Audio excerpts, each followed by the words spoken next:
Hey guys, tonight we begin with the awkward, bureaucratic and deeply unromantic world of medieval dating. A time when falling in love was less about chemistry and more about livestock inventory, and where a first date usually involved a chaperone, a priest, and a contract signed before you even held hands. So before you get comfortable, take a moment to like the video and subscribe, but only if you genuinely enjoy what I do here, and let me know in the comments where you're tuning in from and what time it is for you. It's always fascinating to see who's joining us from around the world. Now, dim the lights, maybe turn on a fan for that soft background hum, and let's ease into tonight's journey together. Imagine the air in the room is cold, a stillness so deep it feels like the stone walls are holding their breath.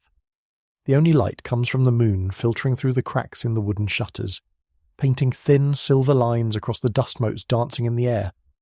The room smells of old timber, dried herbs hanging from the rafters, and the faint, lingering scent of wood smoke from a fire that died hours ago. You're under a heavy wool blanket, the fabric rough and scratchy against your chin, weighing you down, grounding you in the dark. You can hear the settling of the house, the creak of a beam, the distant hoot of an owl in the forest beyond the village. Your breath is slow, visible in the chill, a small cloud of life in the quiet dark. Congratulations, you've just woken up in the year 1350. The good news? You're alive. The bad news? You have a crush on the baker's daughter, and the local lord has just fined you for looking at her too enthusiastically. In the modern world, dating is a minefield of apps, ghosting, and awkward coffee meetings. But in the medieval world, dating didn't exist. There was no hanging out. There was no seeing where it goes. There was only courtship, a high-stakes tactical operation that involved more family members, lawyers and cows than it did feelings.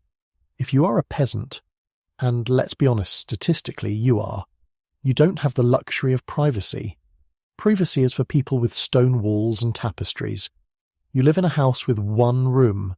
If you want to whisper sweet nothings to someone, your grandmother is probably sitting 3 feet away, knitting and judging your tone. The sensory reality of medieval romance is the public eye. You're standing in the muddy village square. It is market day. The air smells of wet earth, turnips, and unwashed wool. You see the person you admire across the stalls. You want to walk over, you want to say hello, but you can't. Because the moment you step toward them, the gossip network activates. The old women selling eggs stop talking. The blacksmith pauses his hammer. The priest looks up from his breviary. If you speak to her, it is a statement of intent. It is a legal maneuver. He talked to her near the well, the village whispers. That means a betrothal is imminent. You haven't even learned her favourite colour yet, and the village is already calculating the dowry. And the dowry isn't money, it is survival. In this world, marriage is an economic merger. It is 2 small businesses deciding to consolidate to survive the winter. You look at her. She looks at you. She's wearing a linen cap that hides her hair, modesty rules strictly enforced. Her dress is rough wool, dyed a dull brown with walnut shells. You look at her, and you don't see a soulmate. You see a partner who can churn butter, spin wool, and not die in childbirth. She looks at you and sees a man who has all his teeth, rare, and owns a plough, sexy. But before you can even think about holding hands, you have to get past the gatekeepers, the parents. In the modern world, meeting the parents is a step you take after months of dating. In the medieval world, it is step 1. You don't woo the girl, you woo her father. Imagine the sensory experience of the negotiation. You're sitting in her father's kitchen. The table is scarred oak, sticky with ale. The room is hot, smoky. Her father sits across from you. He's cutting a piece of cheese with a knife that looks like a weapon. You want my daughter? He asks, chewing slowly. Yes, you say. How many pigs do you have? This isn't a metaphor. He literally needs to know. 3, you say, and a goat. He nods. He is doing the math. Does your goat plus his daughter's spinning wheel equal a household that can pay the Lord's tax? If the math works, you get permission. If it doesn't, you are rejected. Not because you are unlikable, but because you are economically inviable. It creates a romance stripped of illusion. You aren't falling in love, you are applying for a job. The job of husband. And if you try to bypass the father, if you try to meet her in secret, the clandestine marriage. The church said that if 2 people exchanged vows, even in a field, even without a priest, they were married. I take thee to be my wife. I take thee to be my husband. Done. Legally binding. But the sensory reality of the secret meeting is fear. You meet behind the barn. The air smells of hay and manure. It is dark. You whisper the words. You hold hands. Her hand is rough, calloused from work. You're married in the eyes of God, but the village doesn't know. The Lord doesn't know. And when they find out, the mushette, the marriage fine, the Lord demands a fee because you married his property, the woman, to someone else. You're standing in the mud, holding your new wife's hand, and the bailiff is demanding a shilling you don't have. Romance in the Middle Ages was a series of fines interrupted by brief moments of panic. But let's say you navigate the Father, you navigate the Lord, you're officially betrothed. Now you have to deal with the spousals.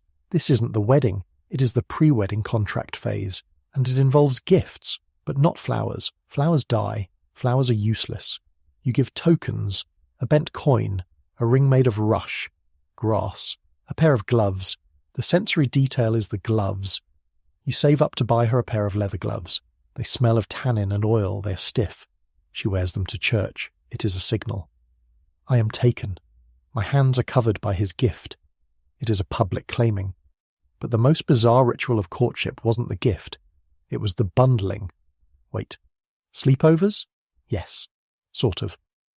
In colder climates, or where houses were small, young couples were allowed to share a bed, to talk, to get to know each other, but with a bundling board, a heavy wooden plank placed between them, or the girl was sewn into a sack. Imagine the sensory absurdity. You're lying in a box bed. It is freezing outside. You are next to the person you love, but there is a thick oak board between you. You can hear her breathing. You can smell the lavender in her hair, but you cannot touch. Or she is wrapped in a bundling bag, a heavy linen sack tied at the neck. She looks like a sack of grain. You talk. You whisper in the dark. It is intimate, yet enforcedly chaste. It was a test of willpower designed by a society that didn't trust biology. And as you lie there, staring at the ceiling beams, listening to the wind howl outside, separated from your beloved by a piece of lumber, you realize medieval dating wasn't about passion. It was about patience, but the night is young, and tomorrow the banns must be read, and that costs money. The banns. The word sounds heavy, like a stone dropping into a well, and for many young couples it felt exactly like that. Before you could marry, you had to be asked.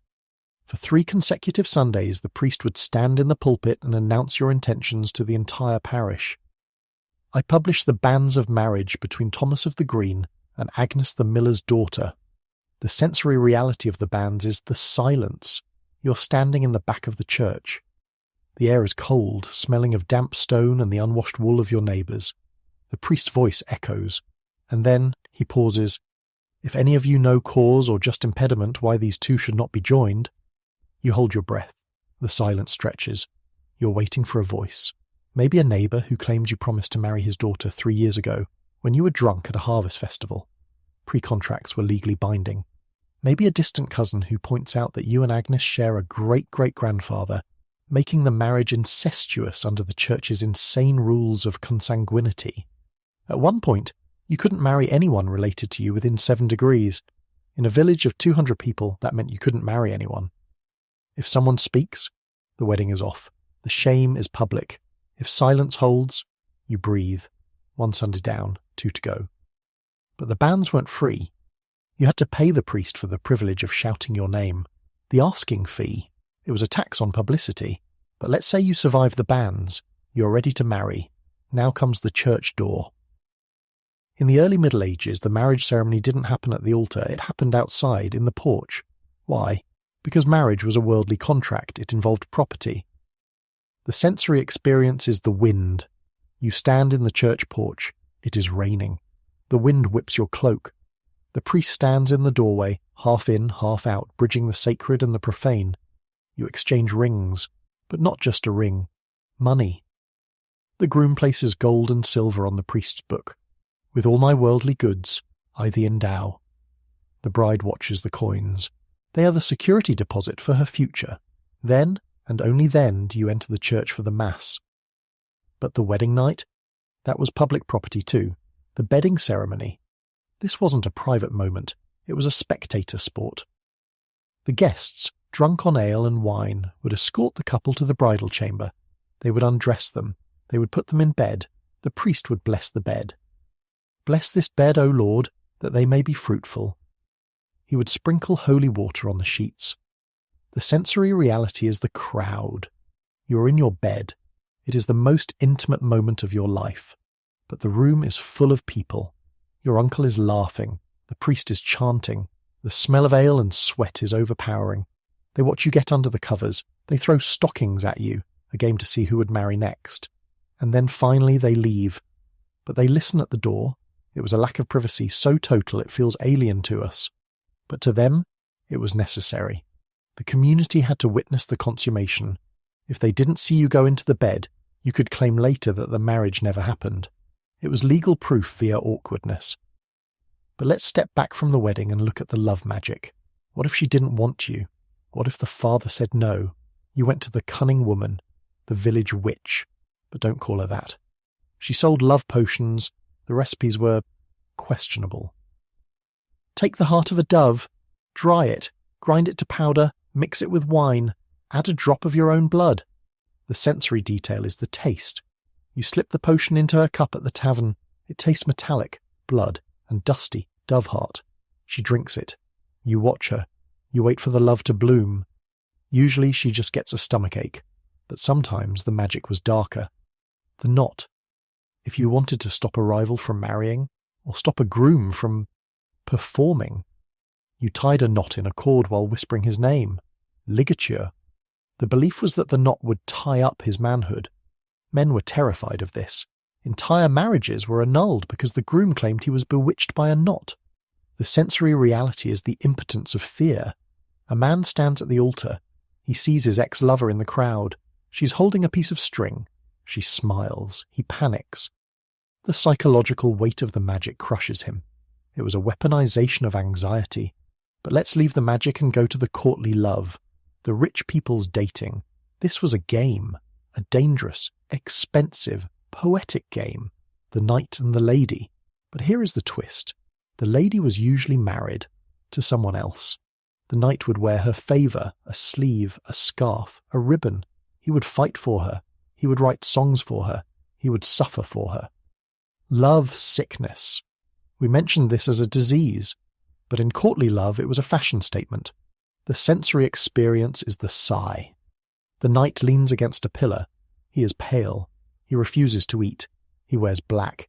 He sighs loudly every time the lady walks by. He is dying of love, the court whispers. He isn't. He is performing. He is acting out a script of devotion that allows him to flirt with his boss's wife without getting stabbed. Usually. Sometimes they got stabbed. But the lady, she held the power. She could demand tests of loyalty. Go to the crusade, she might say. Wear a shirt of haircloth for a month, she might say. Do not speak for a year, she might say. And he had to do it. It was a relationship defined by obedience and masochism. But let's end this section with the most bizarre dating accessory. The lover's eye. Late 18th century, but fits the vibe. Rich people would commission miniature paintings, but not of their lover's face, just the eye. They would wear it as a brooch, or a ring. Why? So they could carry their lover with them in public without revealing who it was. "Who is that eye?" someone asks. "I cannot say," you reply mysteriously. The sensory detail is the gaze. You look down at your lapel. A tiny painted eye is staring up at you. It never blinks. It watches you. It is a fragment of a person, disembodied, turned into jewellery. It is romantic and deeply creepy. And as you lie in your bundled bed, listening to the priest read the banns in your memory, feeling the phantom knot of the witch, and watching the painted eye in the dark, you realise medieval love was a battlefield. It was mined with laws, social traps, and magical threats. But the night is deep. The guests have left the bridal chamber. The door is barred. You're safe until tomorrow, when the sumptuary law inspector checks your wedding dress. Too much velvet, he might say. Sleep well. The sumptuary law inspector has checked your wedding dress. He fingered the fabric, measuring the width of the velvet trim with a small brass ruler. He frowned at the colour.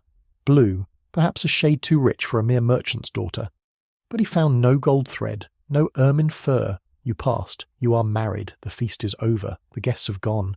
But now the real work of marriage begins. And in the Middle Ages, marriage wasn't just a relationship. It was a career. The housewife. This wasn't a passive role. It was an industrial management position. You are the CEO of the household. The sensory reality of your new life is production. You wake up before dawn. The fire is dead. The house is freezing. You have to light it. Then the dairy. You milk the cows. The milk is warm, frothing in the pail. You carry it to the dairy room. It smells of sour cream and cool stone. You churn the butter. The churn. It is a tall wooden barrel with a plunger. You have to move the plunger up and down. Thump splash, for hours. Your arms burn. Your back aches. If you stop, the butter won't come. If the butter fails, if it stays liquid, the witch. You assume a witch has cursed the churn. You heat a horseshoe red hot in the fire. You drop it into the milk, hiss, to burn the witch out. It ruins the milk, but it satisfies the superstition. But if the dairy was hard, the brewing was heavy. You are the alewife of your own home. You brew the beer. We talked about the ale conner, but the making of the beer. You haul the water, you boil the barley, the steam fills the kitchen, smelling of malt and yeast. You lift the heavy barrels. You're providing the hydration for the entire family. But your husband, he has duties too. He is legally responsible for your behaviour. If you scold a neighbour, he pays the fine. If you dress too richly, he pays the fine. This created a dynamic of correction. The law allowed a husband to chastise his wife with a stick, no thicker than his thumb. The rule of thumb, though its legal origin is debated, the sentiment was real. The sensory horror of domestic discipline, the fear, the power imbalance sanctioned by the state, but women fought back.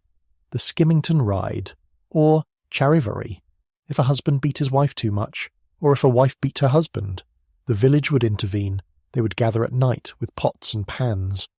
Rough music, they would march to the house, clang, bang, shout. They would drag the couple out. They would parade them on a donkey, backward, or tie them together.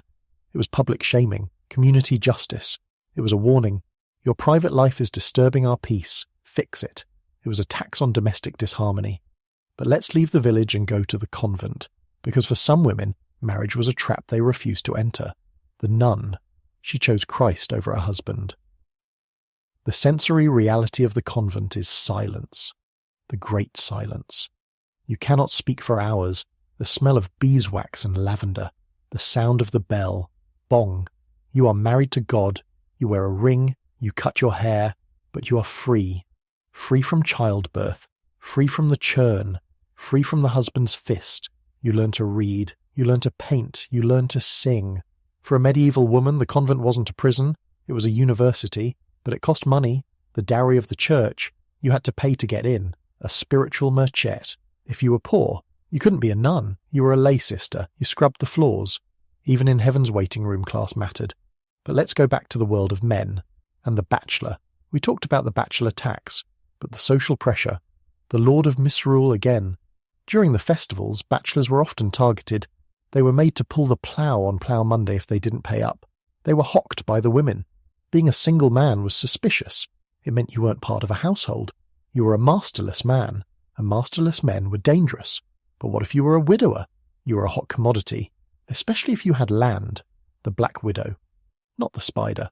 If a woman's husband died, she got his land. Free bench. Suddenly the woman who was ignored was surrounded by suitors.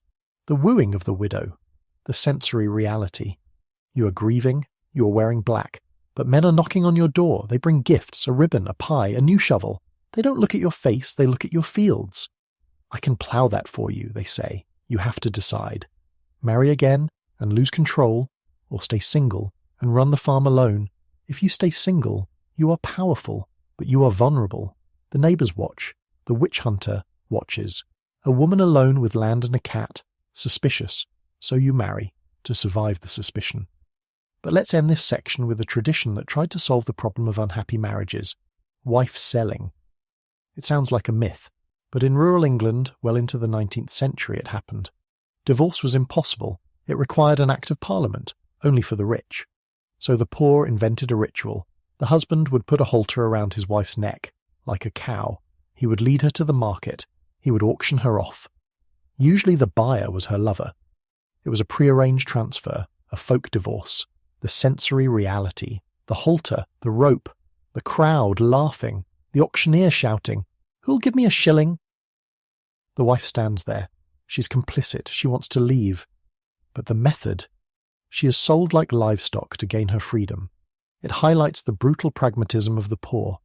When the law gives you no exit, you build a door out of shame, and as you stand there watching the auction, smelling the market dust, feeling the weight of the churn in your memory, you realize medieval relationships were transactions, wrapped in ritual, bound by law, but ultimately transactions. But the night is coming. The curfew rings. You head home. You pass the ale stake. The bush is withered. You pass the church. The bell is silent. You enter your house. You bar the door. You're safe. Until tomorrow, when the salt runs out, and you have to go to the salt way. Sleep well. The salt way stretches out before you, a pale, rutted track winding through the mist. It is not just a road. It is a vascular system of the medieval economy. The salt you need for your meat, your cheese, your survival, travels along this path. But today you are not buying salt. You are trading it. In a cash-poor society, salt was currency. You have a small bag of salt hidden in your boot. It is smuggled salt. You bought it from a man who bypassed the gabelle. You're going to trade it for something forbidden. Spices, pepper. In the Middle Ages, pepper was worth its weight in gold. It came from the ends of the earth. It passed through 100 hands, Arab traders, Venetian merchants, French toll collectors. By the time it reached your village, a single peppercorn was a luxury. You meet the peddler in the woods. He opens his pack. The smell is intoxicating. Clove, nutmeg, cinnamon, scents that do not belong in a damp English forest. You trade your salt for a handful of peppercorns. You hide them in your pouch. Why? Because pepper masks the taste of green meat. It makes the winter bearable. But the peddler has something else, a love filter. We talked about potions, but this one is different. Dragon's blood. It is a red resin from a tree. Put it under your pillow, he whispers, to dream of your true love. You buy it. Not because you believe in dragons, but because you want to dream. You walk home. The forest is quiet. But then you hear a sound. The mummer. We mentioned the mummer's plays, but sometimes they were used for courtship. A young man would dress up. He would wear a mask. He would come to your door. He would perform a silent play, a dumb show. He would mime his love for you. The sensory reality is the guessing game. You watch the masked figure. Is it Thomas? Is it William? He leaves a gift on the doorstep, a carved spoon, a ribbon. If you take it, you accept him. If you leave it, rejection. It was dating by charades. But if the mummers were playful, the Valentine was serious. The Valentine lottery. On St. Valentine's Eve, the names of all the unmarried men and women were put into a box. You drew a name. That person was your Valentine for the year. You had to buy them a gift. You had to wear their name on your sleeve. Literally. Wearing your heart on your sleeve. The sensory anxiety. You draw a name. It is the miller's son. The one with the gold thumb. You are stuck with him. You have to be nice to him. It was a draft lottery for romance. But let's leave the lottery and go to the fair again. The hiring fair. Once a year, servants and farmhands would gather to find new masters. They stood in lines. They wore symbols of their trade. A shepherd held a crook. A maid held a mop. The sensory experience is the inspection. The farmers walk down the line. They look at your teeth. They feel your muscles. Strong back, the farmer says. Weak mind. Hired. He gives you a fastening penny, a coin to seal the contract. You are bound for a year. You live in his house. You eat his food. You obey his rules. If you fall in love with his daughter, dismissal. You lose your home. You lose your job. You are a masterless man again. But what if you were a noble? The proxy marriage. Kings and queens often married people they had never met. The sensory reality is the empty bed. The ceremony is held in a cathedral. The bride is there, but the groom is in another country. His ambassador stands in for him. At the bedding ceremony, the ambassador lies on the bed next to the bride. He puts one leg under the covers, bare, to symbolize consummation. The bride lies there, stiff, terrified, next to a strange man's leg. It was a legal fiction performed with body parts. But the most tragic royal romance was the political divorce. Consanguinity, again.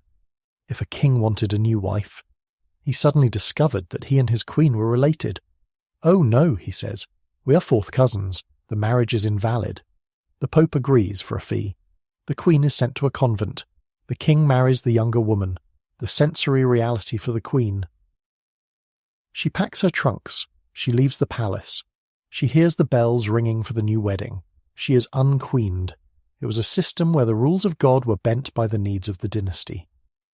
But let's end this section with a job that dealt with the ultimate end of all contracts. The bellman again. But the dead bell. He walked the streets when someone died. Past 3 o'clock on a cold, frosty morning, pray for the soul of Thomas the baker. The sensory detail. You wake up in the dark. You hear the bell. Clang-a-lang. You hear the name. Thomas, the man you almost married. The man who drew your name in the lottery. He is gone. The bell fades. The silence returns. You lie in the dark thinking about the fragility of connection in a world ruled by stone and iron.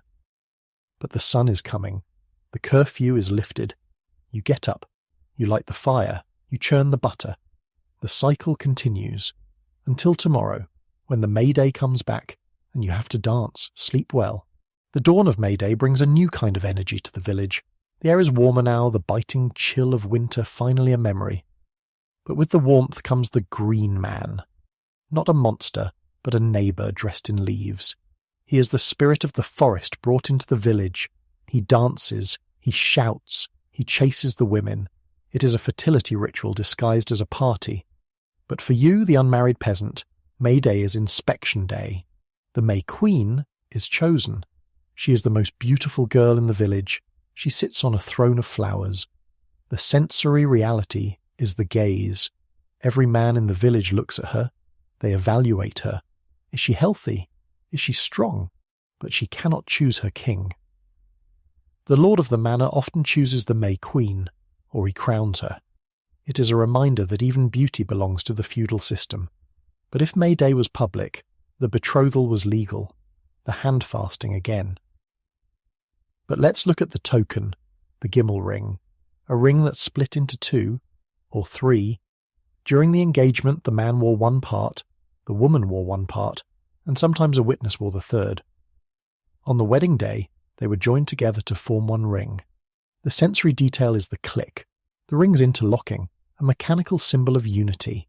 You wear your half. It is a promise made of metal. If he breaks it, you have the proof. But sometimes the promise was broken by force, the abduction, marriage by capture. In some regions, if a man wanted a woman and her father said no, he took her. He would ride up with his friends. They would grab her. They would ride away. If he could keep her for a night. The family often agreed to the marriage to avoid scandal, the sensory horror. You're walking home. You hear hooves. You're grabbed. You're thrown onto a horse. The smell of the horse, the man's sweat, the fear. You're married by kidnapping. It was a brutal custom that lingered in the ballads and the borderlands, but let's leave the violence and go to the kitchen again. Because love needed food, the bride cake, not a white-tiered cake, a pie, or a stack of buns. The guests would pile the buns high. The bride and groom had to kiss over the stack. If they knocked it over, bad luck. If they kissed without knocking it over, a happy life. The sensory experience is the teeter. You lean over the tower of sticky spiced buns. You smell the nutmeg. You see your husband's eyes. You're terrified of the collapse. The crowd cheers. Kiss her. It was a game of architectural romance. But if the wedding was a game, the dowry was a burden. We talked about coins. But what about linens? A girl started spinning her doughy when she was a child. The bottom drawer. She spun the thread. She wove the cloth. She embroidered the sheets. The sensory reality is the years. You look at the pile of sheets in the chest. They represent thousands of hours of your life, your childhood, your adolescence, all stored in a box waiting for a man you haven't met. If you don't marry, the sheets turn yellow, the moths eat them, your life's work rots in the dark.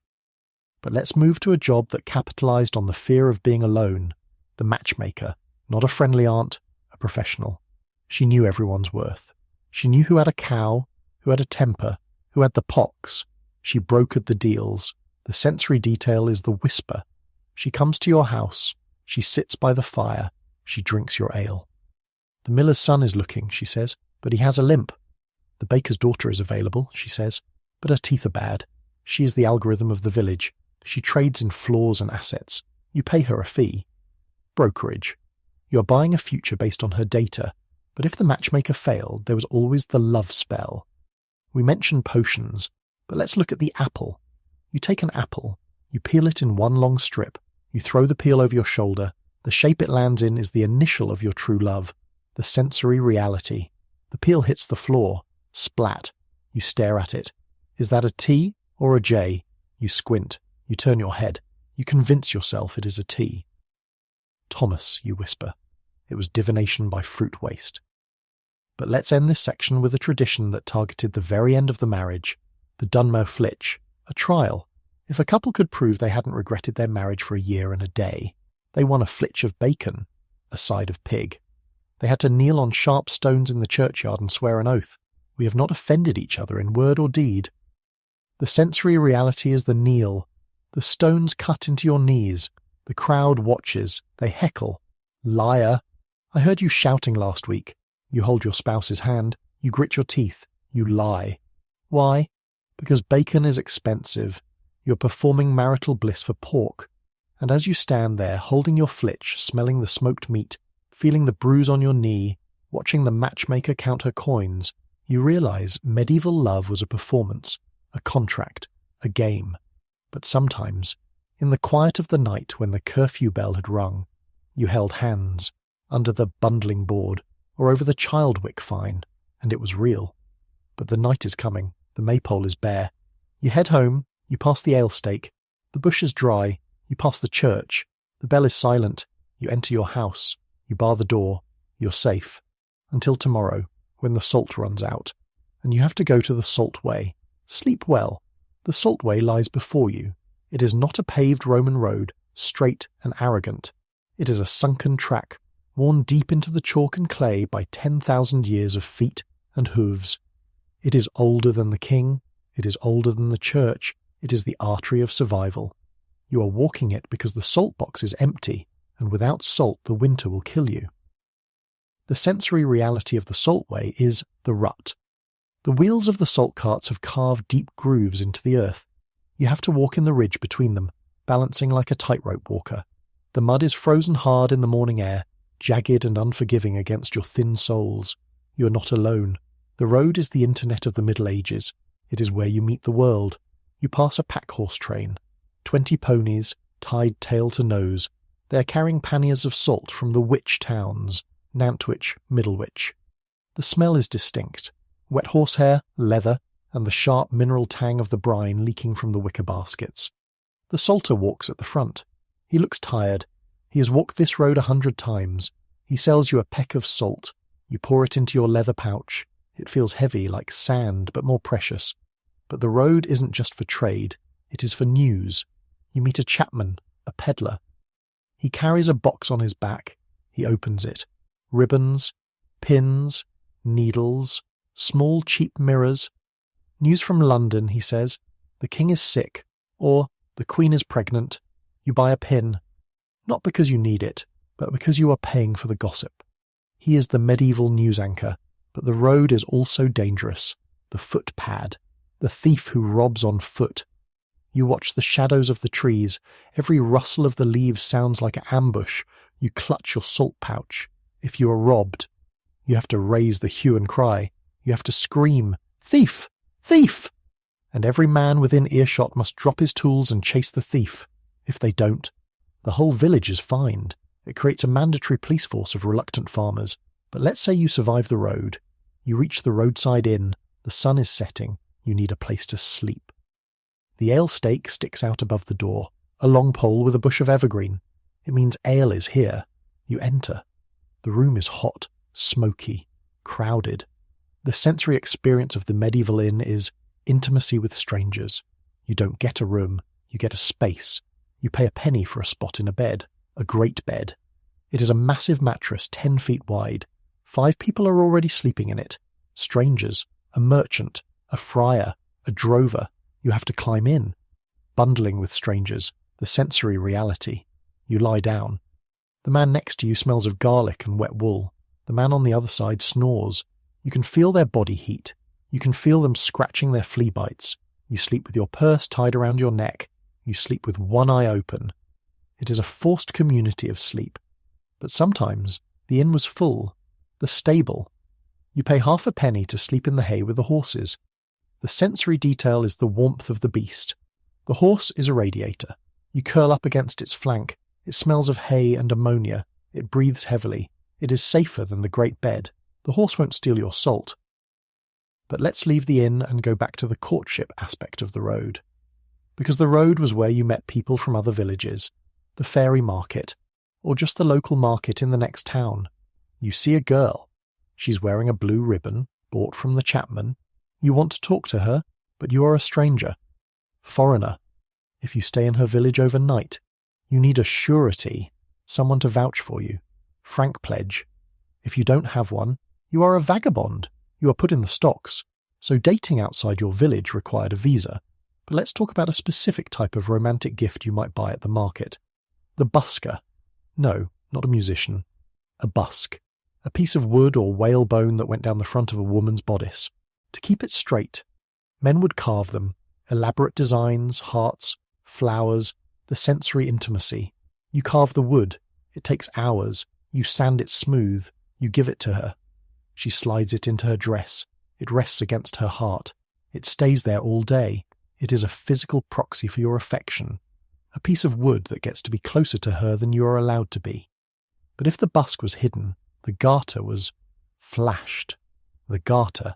A ribbon tied below the knee to hold up the stockings. It was a popular gift, bright red or green. Greensleeves, the song might have been about the green garter. If a woman showed you her garter, it was a scandal or a promise, but the most public gift was the gloves again. Sweet gloves. Gloves perfumed with ambergris or musk, the sensory reality. She wears the gloves. You hold her hand. The scent transfers to your skin. You walk away smelling of her gloves. It is a lingering memory of touch. But let's end this section with a job that made the gloves possible. The skinner, not the tanner. The skinner dealt with fur, rabbit, fox, squirrel. He worked in a room filled with floating fur. The sensory experience is the choke. The fur dust gets in his nose, in his throat. He coughs up hairballs, but he makes the miniver, squirrel fur, that lines the lord's cloak. He makes the warmth that allows the lovers to walk in the snow. And as you stand there in the stable, smelling the horse, holding your salt, thinking of the girl with the busk, you realize the medieval world was a web of objects. The salt, the pin, the glove, the busk. Each one was a connection. Each one was a price paid. But the night is deep. The horse is asleep. You are safe until tomorrow, when you have to walk back. And the toll bridge is waiting. Sleep well. The toll bridge. We've crossed it before in our journey through taxes, but now, on your way home with your precious salt and peppercorns, it takes on a new significance. It is the gatekeeper of your return. The bridge is narrow, barely wide enough for a cart. It is made of stone, ancient and mossy, arching over a river that is currently swollen with spring rain. The water rushes beneath, dark and fast, carrying branches and the occasional dead sheep. The bridge hermit is there. He lives in a tiny cell built into the central pier of the bridge. It is damp, cold, and smells of river slime. He has a window that overlooks the road. He extends a ladle on a long pole. "Penny for the bridge," he croaks.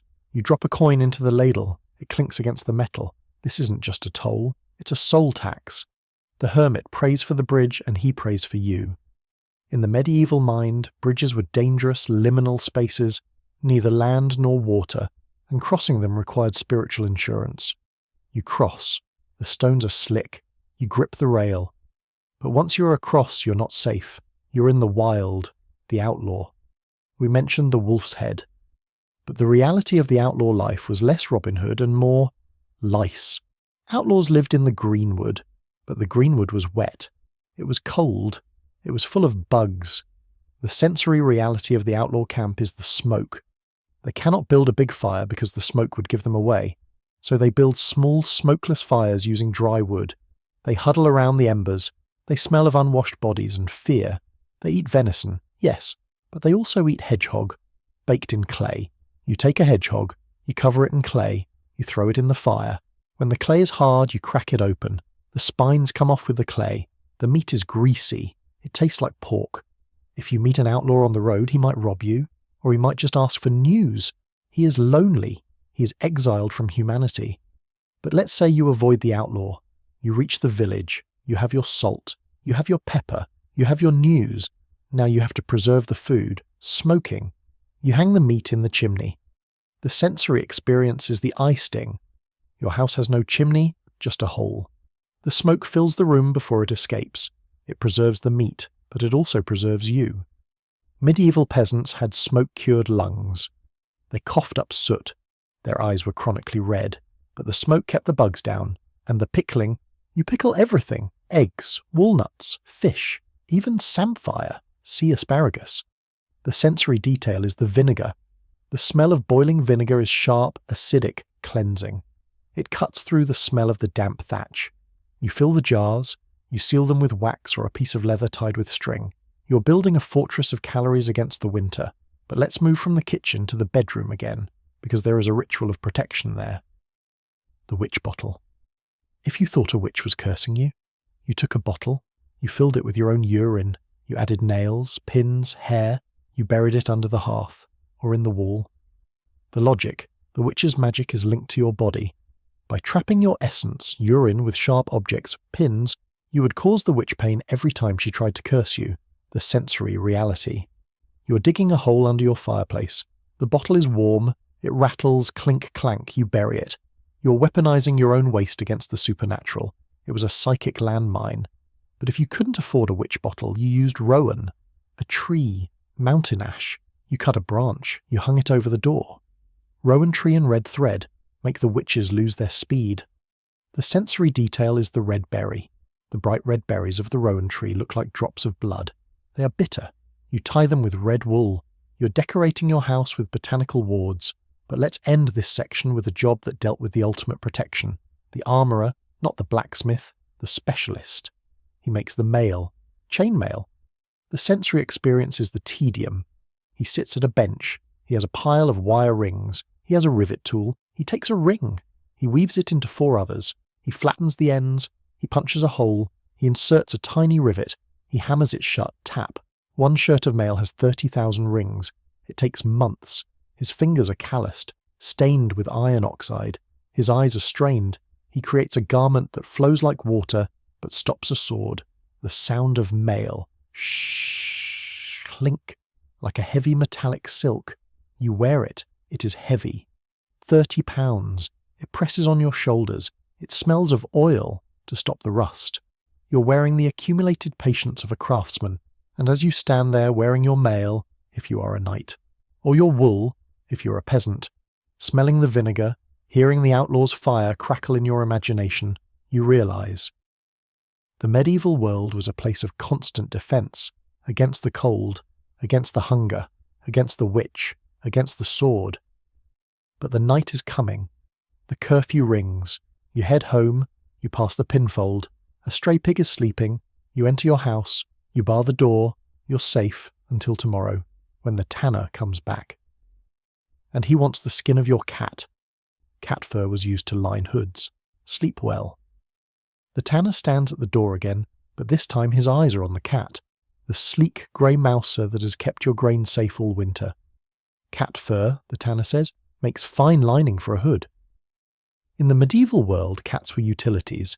They caught rats, but when they died, or if the fur trade was booming, they became garments.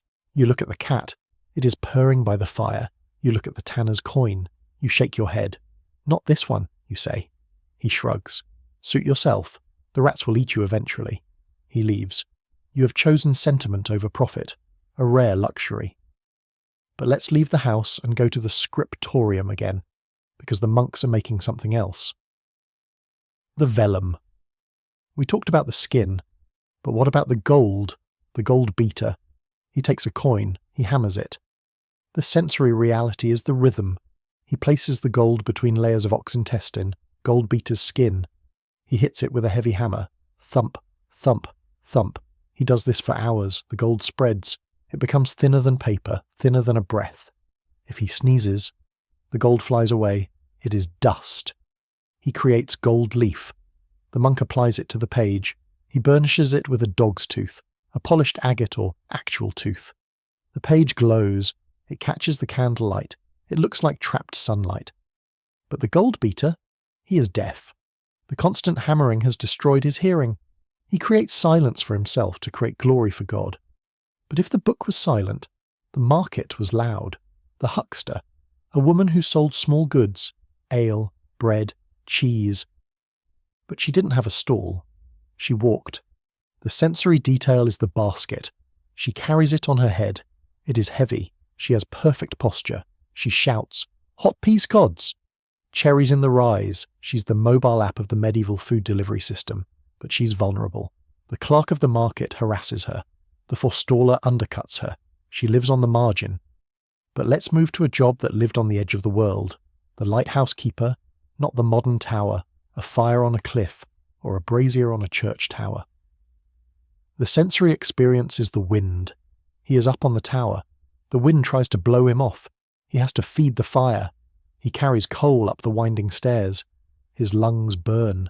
His eyes water from the smoke.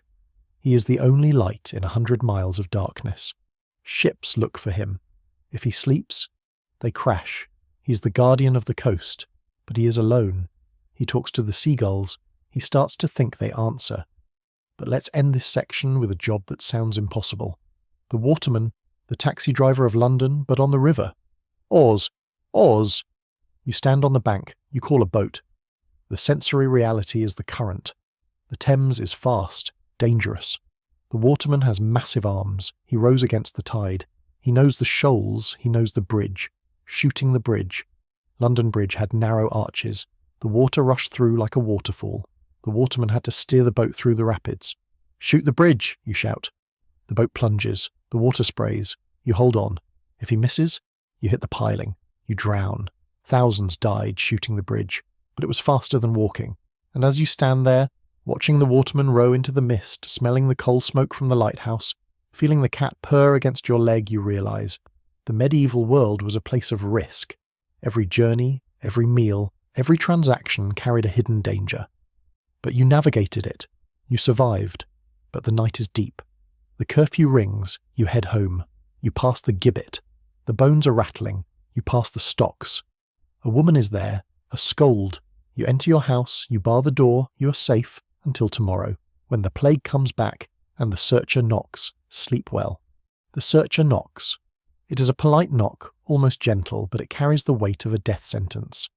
"Open up," she whispers. "I smell the sickness." She is an old woman, usually a widow who has survived the plague herself and is thus considered immune or expendable. She carries a white wand. She enters your house. She checks the armpits, the groin, the neck. If she finds a swelling, plague. She marks the door. She locks you in. But wait. What if she is wrong? What if it is just a boil? Or a flea bite? "A shilling," you whisper, "and it is just a fever." She looks at the coin. She looks at your terrified face. She takes the coin. "Just a fever," she agrees. She leaves. You're not locked in. You're free to spread the disease to the entire market. It was a public health system based on bribery. But if the plague was the great leveller, the sumptuary law was the great divider. We talked about clothes, but let's talk about the food hierarchy, the great chain of eating. God ate, well, nothing. Angels ate ambrosia, kings ate swans, lords ate venison, merchants ate beef, peasants ate bacon, the poor ate beans. If you ate above your station, it was a sin, gluttony, pride. But it was also a medical risk. Physicians believed that a peasant's stomach was gross, tough. It could handle beans and brown bread. But if a peasant ate delicate food like chicken or white bread, it will rot in his gut, the doctor warned. He will die of refinement. Conversely, if a lord ate beans, he will be bloated, his humours will sink. So, diet was destiny. You were biologically programmed to eat your class. The sensory reality is the crave. You are a peasant. You smell the roasting swan from the castle. It smells rich, gamey, divine. You want a bite. Just one. But you believe, genuinely believe, that it might kill you. It was a system of control that colonized the appetite. But let's leave the stomach and go to the foot, the pattern again. But let's look at the stilts. In the marshlands of France, Les Landes, shepherds didn't just walk. They walked on 5-foot stilts. Why? To see over the brush, to keep their feet dry, to move faster than the sheep. The sensory experience is the stride. You are elevated.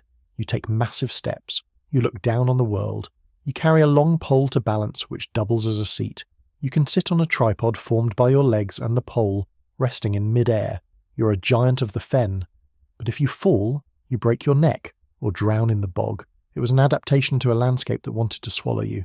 But let's move to a job that dealt with the ultimate landscape. The sky. The steeplejack. The church spire needs repair. The weathercock is stuck. Who climbs up there? A man with no ropes, just ladders lashed together. The sensory vertigo. You're 200 feet in the air. The wind is howling. The stone is slippery with moss. You're holding a hammer. You look down. The people are ants. The cows are dots. You're closer to God than the bishop, but if you slip, God won't catch you. You're repairing the house of the divine while hanging by your fingertips. But let's end this section with a job that sounds peaceful, but was a nightmare of monotony. The treadmill. Not for exercise, for power. The treadmill crane. A giant wooden wheel. A man walks inside it, like a hamster. As he walks, the wheel turns, the rope winds, the stone block lifts. The sensory reality is the endless stair. You walk, thump, thump. You never get anywhere. You're sweating. The wheel creaks. You lift the cathedral stone by stone with your own legs. You're the engine of Gothic architecture. And as you stand there watching the treadmill turn, smelling the roasting swan you can't eat, seeing the stilt walker stride across the horizon, and feeling the searcher's coin in your pocket, you realize the medieval world was a machine, and you were the fuel. But the night is deep. The curfew rings. You head home. You pass the gibbet. The bones are silent. You pass the stocks. Empty. You enter your house. You bar the door. You're safe. Until tomorrow. When the bellman comes back. And he has a new bell. Sleep well. The bellman has a new bell. It is louder, sharper. It rings with a tone that cuts through the fog of sleep like a knife. Clang, clang, clang. Oh yeah! Oh yes! All fires out. All lights out.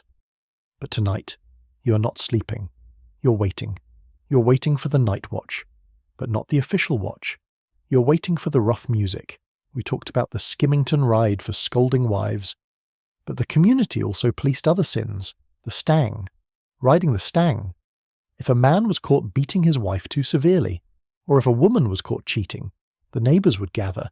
They would carry a long pole, the stang. They would make an effigy, a straw doll dressed in the sinner's clothes. They would parade it through the village, beating drums, blowing horns, banging pots.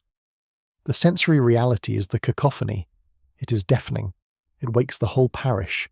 The effigy sways on the pole, a grotesque mockery of your neighbour. They stop outside the sinner's house. They recite a rhyme. Ran, tan, tan.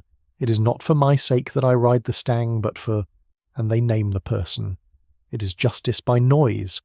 A collective shaming ritual that requires no judge, no jury, just a lot of angry people with kitchenware. But if the village policed the morals, the gong farmer policed the waste. We return to the cesspit, but let's look at the fines. We mentioned coins, but they found other things. Abortifacients, herbs used to end pregnancies, love tokens, bent coins thrown away in anger, murder weapons. The sensory detail is the secret. The gong farmer holds up a rusty knife. He wipes it on his leather trousers. He knows whose pit he found it in. He doesn't tell the sheriff, he tells the owner. Found this, he whispers. 2 shillings to forget where. He's the keeper of the city's darkest secrets. He knows what you ate, what you lost, and what you tried to hide. It was a blackmail economy built on excrement. But let's leave the pit and go to the scriptorium again, but not for the book, for the map, the portolan chart, a map for sailors. It didn't show the interior of the land, it showed the coast, the rum lines. The sensory experience is the touch. The captain runs his finger along the line. The parchment is stiff, treated with alum to resist the sea spray. He navigates by geometry and faith. Follow the line to the dragon, he says. He trusts his life to a drawing made by a monk who has never seen the ocean. But if the map was faith, the compass was magic. The lodestone, magnetic rock. Sailors were terrified of it. They thought it was powered by the devil or by garlic. There was a myth that garlic destroyed magnetism, so garlic was banned near the compass. The sensory detail is the needle.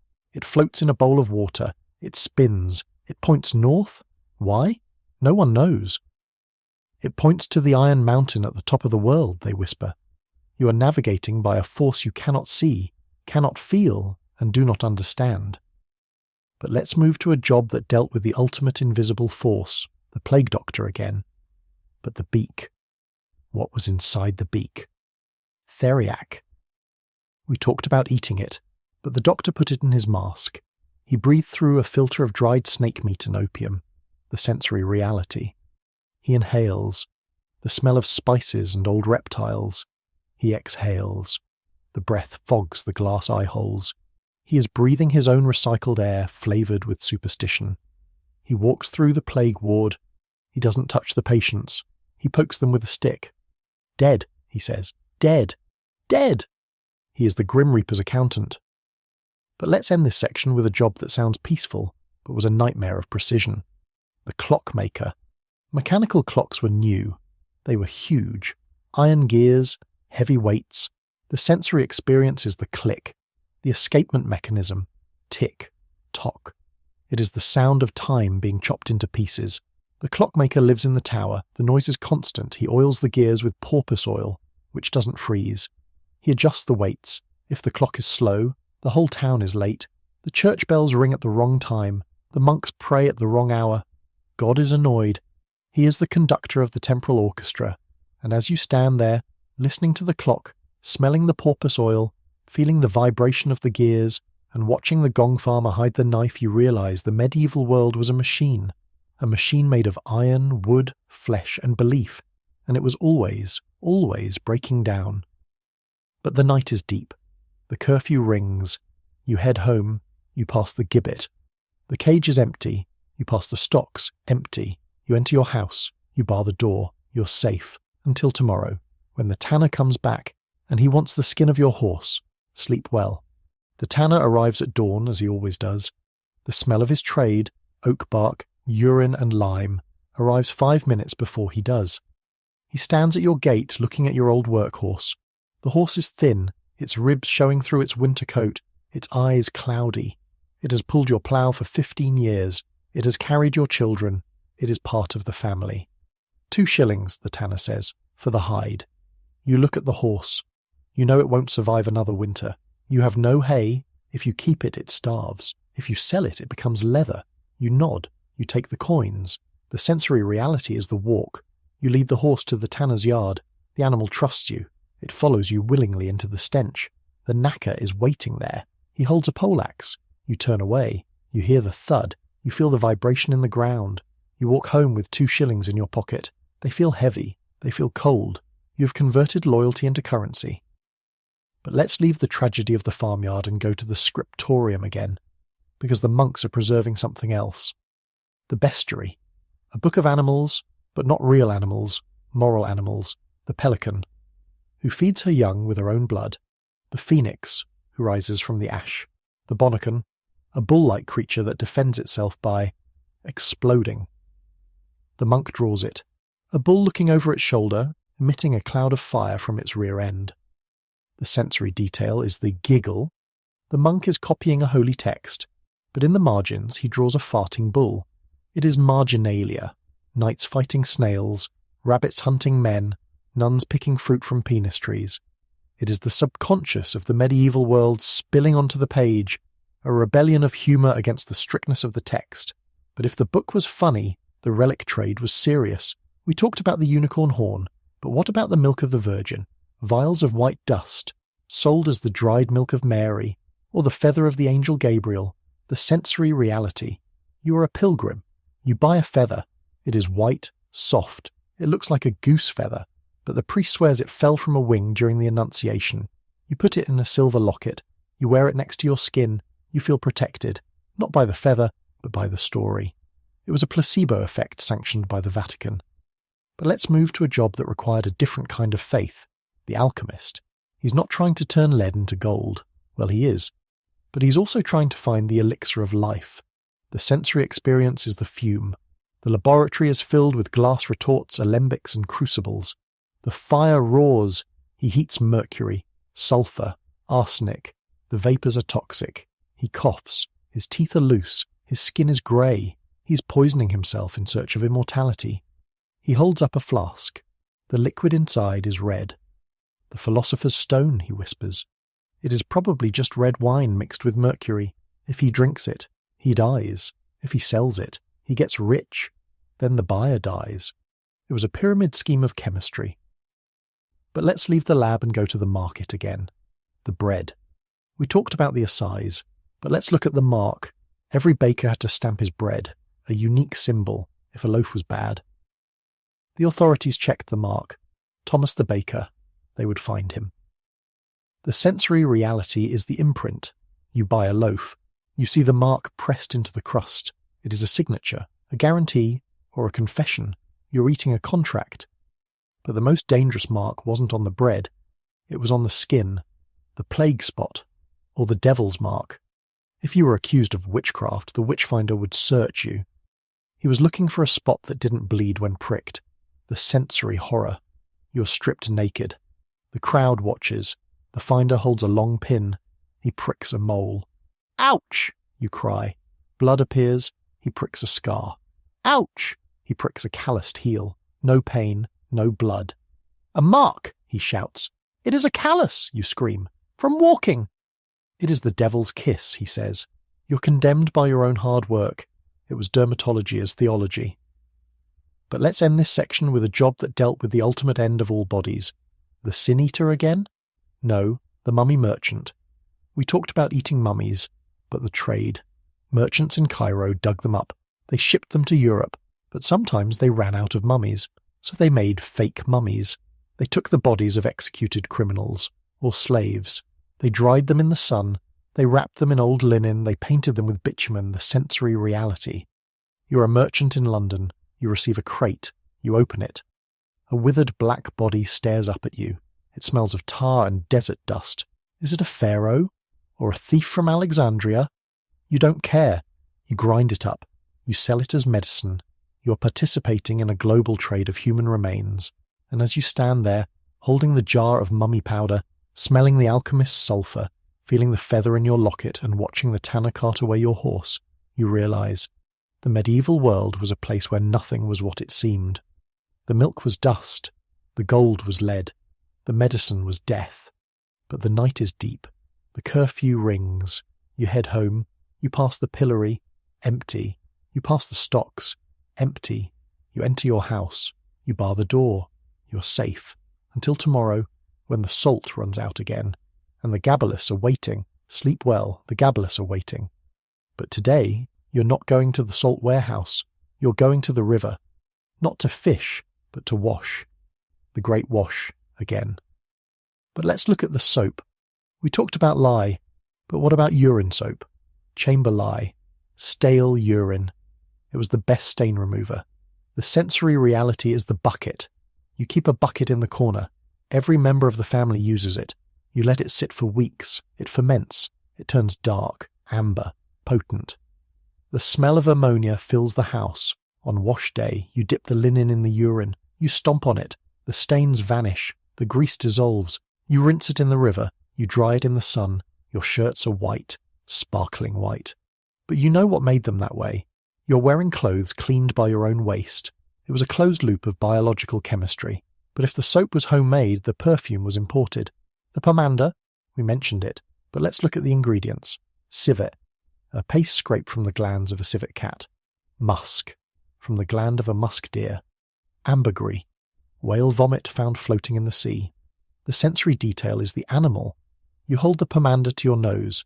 It smells sweet, floral, spicy. But underneath, there is a deep, musky, animalistic note. The scent of a wild creature. You're masking the smell of the street with the smell of the jungle. But let's leave the smells and go to the sounds. The curfew bell again. But what if the bell cracked? The bell founder. He sets up his pit in the churchyard. The sensory experience is the pour. The bronze is molten. 2,000 degrees. It flows like golden water. The heat is blinding. The founder prays, God bless the metal. If the mould holds, a new voice for the village. If it cracks, a waste of a year's wages. The bell cools. They dig it out. They hang it in the tower.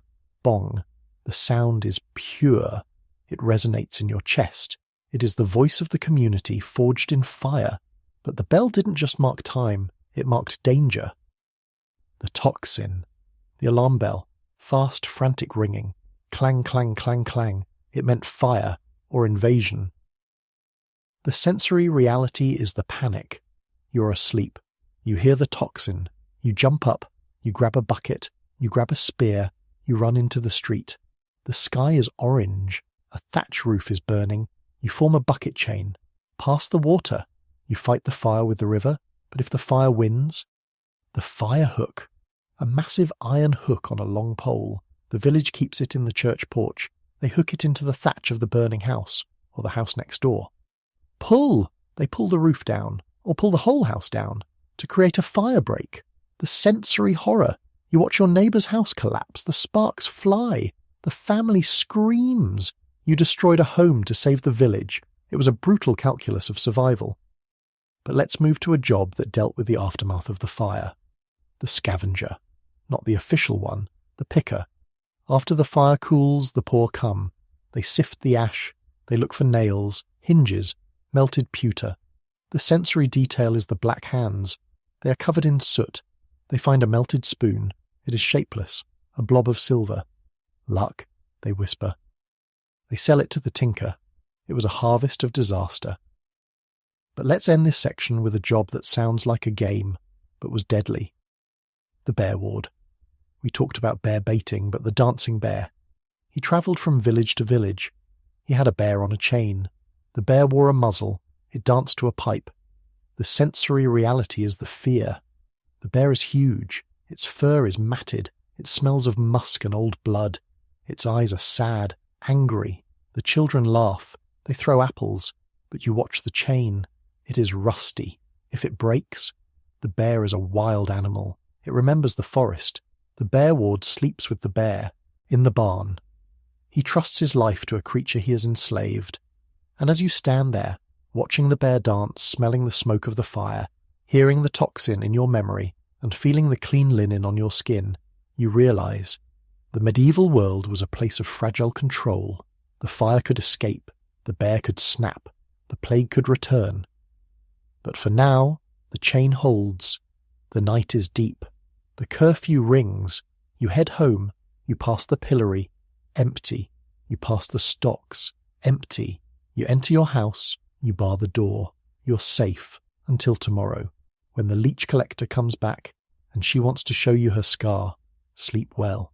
The tanner arrives at dawn. He's a man who carries his profession like a cloak. The smell of the tannery precedes him by 50 paces, a dense fog of rot, lime, and chemical burn. He knocks on your door, leaving a dark smudge on the wood. The dog, he says. You look at the corner where your old farm dog died last night. It was a quiet death, a final exhale near the embers of the hearth. You had hoped to bury him under the apple tree. But in the medieval economy, sentimentality is a luxury you cannot afford, and the tanner has a right, or at least a custom, to claim the hides of the village dead. You carry the body out. The dog is stiff, heavy. The fur is matted. The tanner inspects it. Good skin, he grunts. Gloves. He hands you a penny. It is skin silver. You watch him throw your dog onto his cart atop a pile of other skins.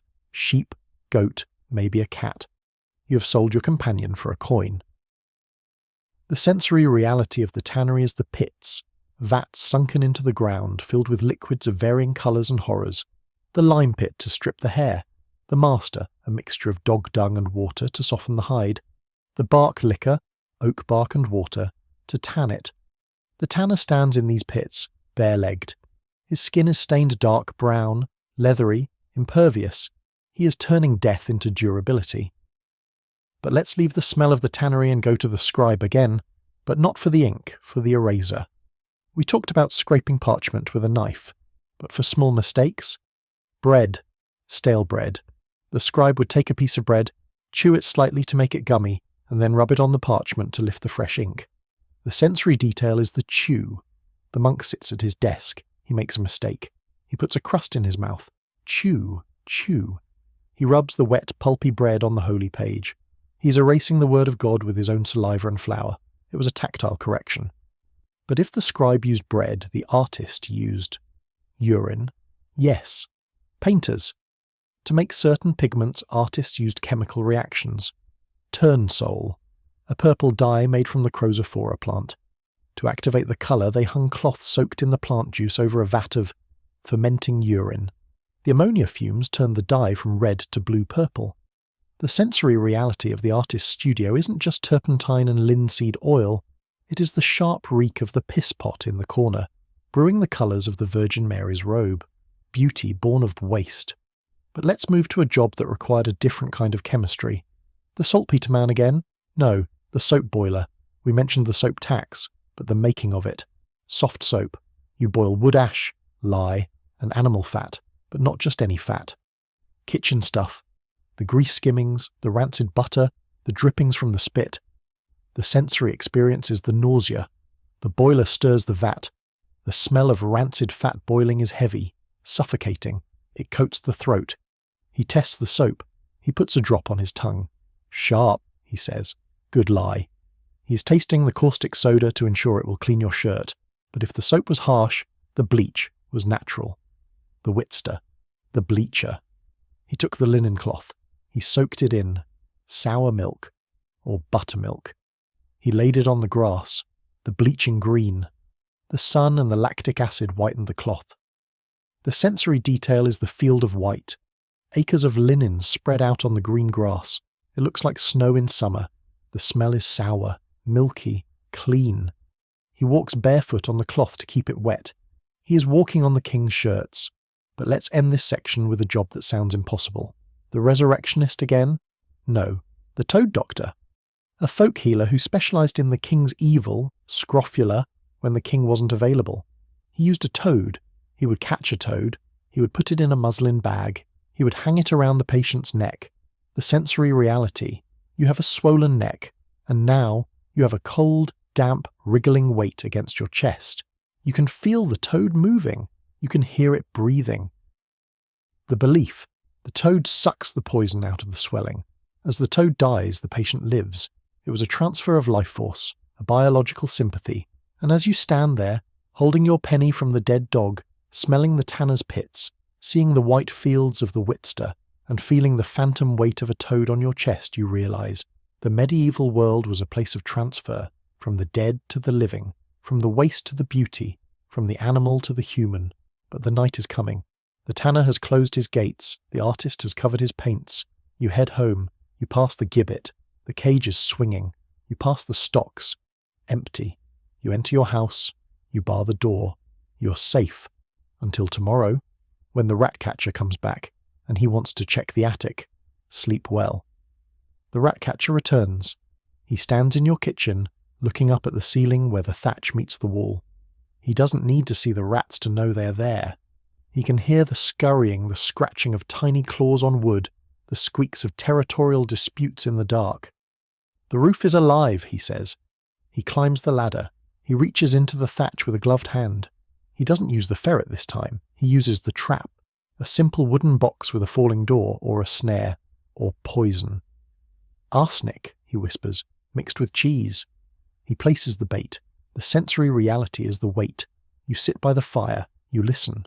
Scritch, scritch. Then, nothing. The poison is silent. You know that somewhere above your head, a rat is dying. It will decompose in your roof. It will smell. But the rat catcher is already calculating his fee. 3 pence, he says, for the poison. You pay him. You're buying a future smell to avoid a present plague. But if the rat catcher dealt with the vermin of the house, the leech gatherer dealt with the vermin of the water. We met her before. But let's look at her legs, the occupational hazard. Her legs are not just scarred, they are infected. The leech bites often fester in the dirty marsh water. She walks with a limp. She's anemic, pale, always cold. She has given her blood to the trade, but she is free. She has no master. She wanders the fens, a solitary figure in the mist. The sensory detail is the fog. The marshes are always misty. The air is damp, chilling. The only sound is the call of the bittern, a bird that sounds like a booming drum. She's a part of the landscape, a human leech, feeding on the ecosystem to feed the doctors. But let's leave the marsh and go to the scriptorium again, but not for the monk, for the bookbinder. He sews the parchment pages together, but the cover? Wooden boards, covered in leather. He boils the leather in urine to make it pliable. He stretches it over the wood, but the clasps? Brass. He hammers the brass clasps, tap, tap. He rivets them to the cover. The book is heavy. It is a fortress of knowledge. The sensory reality is the weight. A medieval Bible weighs 20 pounds. You don't hold it. You rest it on a lectern. It is an object of physical gravity. But if the book was heavy, the church bell was immense. The bell founder. We saw him melting the pewter. But the casting. He digs a pit in the church floor. He builds a mould of clay and horse dung. He pours the molten bronze. The sensory terror is the heat. The church, usually cold, becomes an oven. The fumes of the melting metal fill the nave. The risk of fire is extreme. If the mould cracks, the molten metal explodes. The bell founder is a master of fire working in the house of God. But let's move to a job that required a different kind of mastery. The falconer again. But specifically, the manning. The taming of the hawk. You have to keep the bird awake for days. Waking the hawk. The falconer sits in a dark room with the bird on his fist. He talks to it. He strokes it with a feather. He does not sleep. If he sleeps, the bird wins. The sensory reality is the hallucination. The falconer is exhausted. The room starts to swim. The bird stares at him with unblinking eyes. It is a battle of wills, fought in silence and darkness. But let's end this section with a job that deals with the ultimate silence. The grave digger. He knows the soil of the churchyard better than anyone. He knows where the old bones are, the translation. Sometimes he has to move a body to make room for a new one. The sensory experience is the shovel. He digs. He hits something hard. Thud. A coffin lid. Rotten. It breaks. He sees the bones. The scraps of the wool shroud. He gathers them up. He puts them in the charnel house. Move over, old friend, he mutters. He is the landlord of the dead. He evicts the ancestors to make room for the descendants. And as you stand there, hearing the rat-catcher's poison work, feeling the damp of the leech marsh, smelling the bronze of the bell, and watching the gravedigger rearrange the past, you realize the medieval world was a place of constant recycling. The dead made way for the living. The waste became the resource. The pain became the cure. But the night is deep. The curfew rings. You head home. You pass the gibbet. The cage is still there. You pass the stocks, empty. You enter your house. You bar the door. You're safe until tomorrow, when the tithe proctor comes back, and he wants the aftermath, the second cut of hay. Sleep well. The tithe proctor is standing in your meadow. He is looking at the grass. The aftermath, he says. This is the second growth of hay, after the first harvest. It is sweeter, softer, perfect for the winter feed. It is the grass that will keep your cow alive through January. And he wants his 10th. You watch him measure the field with his eyes. He's calculating how much milk that grass would have produced in your cow. He is taxing potential. You cut the hay. The scythe swishes through the soft green. You rake it. You load his cart. You're feeding the church's horses while your own cow looks over the fence, hungry. But if the field was a site of extraction, the forest was a site of conflict. The adjuster, the official who collected the fees for grazing animals in the forest. We talked about pannage, pigs, but what about herbage, cows eating grass, or mast, beech nuts? The adjuster rode through the woods. He counted the animals, but he also counted the dogs. Lawing of dogs. The expeditation. We mentioned this before, but the sensory detail of the tool used is horrifying. The gauge, an oval metal ring. If a dog's paw could fit through the ring, it was small enough to be safe. It couldn't chase a deer. It was exempt. If the paw didn't fit, the chisel, the sensory reality. You hold your dog. The adjuster holds the ring. He tries to push the paw through. The dog whines. It doesn't fit. He takes the chisel. He takes the mallet. You pay the dog silver to stop him. You are buying your dog's toes back from the king. It was a tax on anatomy. But let's leave the forest and go to the river, the swan mark again. But let's look at the swan-upping, the ceremony. The king's swan master wears a uniform of scarlet. He rows a skiff. He carries a banner. He catches the swans. He checks the beaks. If a swan has no mark, it belongs to the king. If a swan has a mark, he checks the register. The vintners company owns this one. He is the auditor of the river. He turns wild birds into corporate assets. But the river also held the royal sturgeon, the king's fish. We mentioned the transport, but the cooking, the king's chef, he has to cook a 6-foot fish. He doesn't have a pot big enough, so he builds a coffin, a pastry case the size of a canoe. He bakes the fish in the pastry. The sensory detail is the smell of majesty, the massive fish baking, the spices, saffron, ginger, pepper, masking the muddy taste of the river bottom. The king eats a bite. The rest is thrown away, or given to the almoner for the poor. It is a display of excess, a fish that lived for 50 years, travelled thousands of miles, only to become a prop in a royal dinner. But let's move from the king's table to the peasant's table, the pottage again. But what if the pottage was empty? The famine food. Bark bread. You peel the bark from the trees, you dry it, you grind it, you mix it with a little flour. The sensory reality. The bread is bitter. It tastes of wood and tannin. It sits heavy in your stomach. It doesn't digest. You're eating the forest to survive the forest laws. Or earth? Geophagy. People ate clay to stop the hunger pangs, the sensory horror, the grit in your teeth, the taste of soil. You are becoming one with the land in the most literal, tragic way. But let's end this section with a job that profited from the famine, the corn badger, a licensed dealer in grain. He bought grain in one market and sold it in another, but during a famine, he held the grain, he waited. The price will rise, he whispered. The villagers watched his barn. They knew it was full. They heard the rats. They rioted. The grain riot.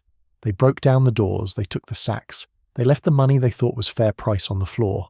It was moral economy. They didn't steal. They enforced a just price with axes. And as you stand there, holding your bark bread, watching the riot, smelling the smoke of the burnt barn, hearing the adjuster's chisel, you realize the medieval world was a balance between the law of the king and the law of the stomach, and the stomach always wins, eventually. But the night is deep.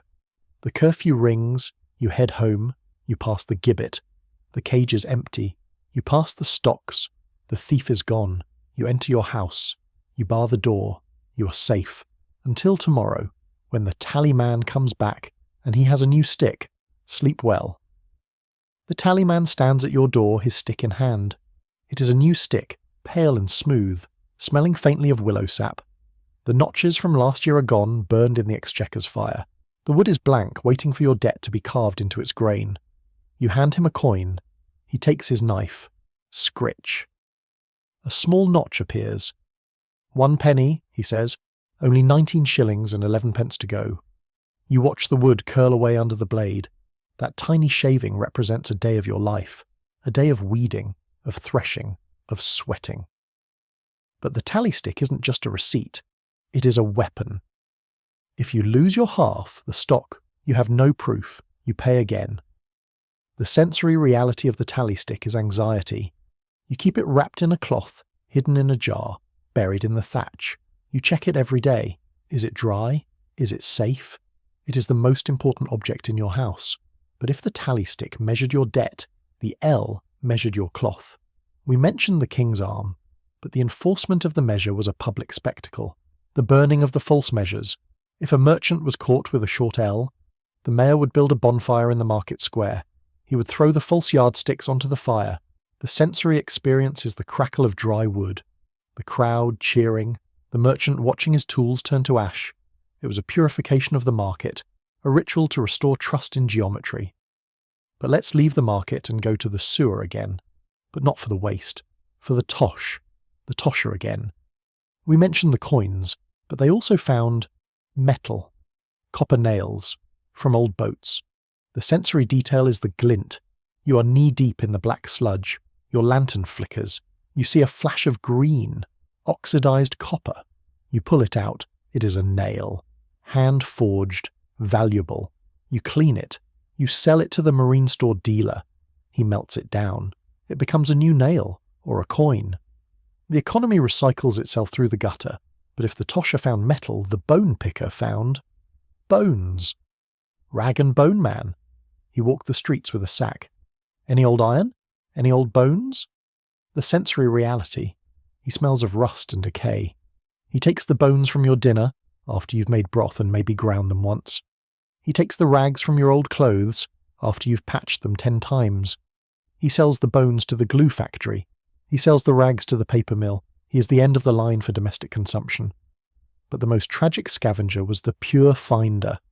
We mentioned pure dog dung, but who collected it? Old women, widows. They walked the streets with a bucket. They looked for white dog turds. The sensory detail is the glove. They wore a leather glove on one hand. They picked up the feces. They put it in the bucket. They were paid by the bucket. They were the lowest of the low, but they were essential. Without them, the leather industry collapsed.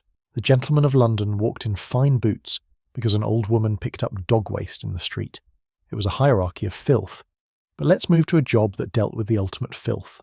The sin eater again. But the social stigma. He wasn't allowed to look people in the eye. He had to walk with his head down. The sensory reality is the shun.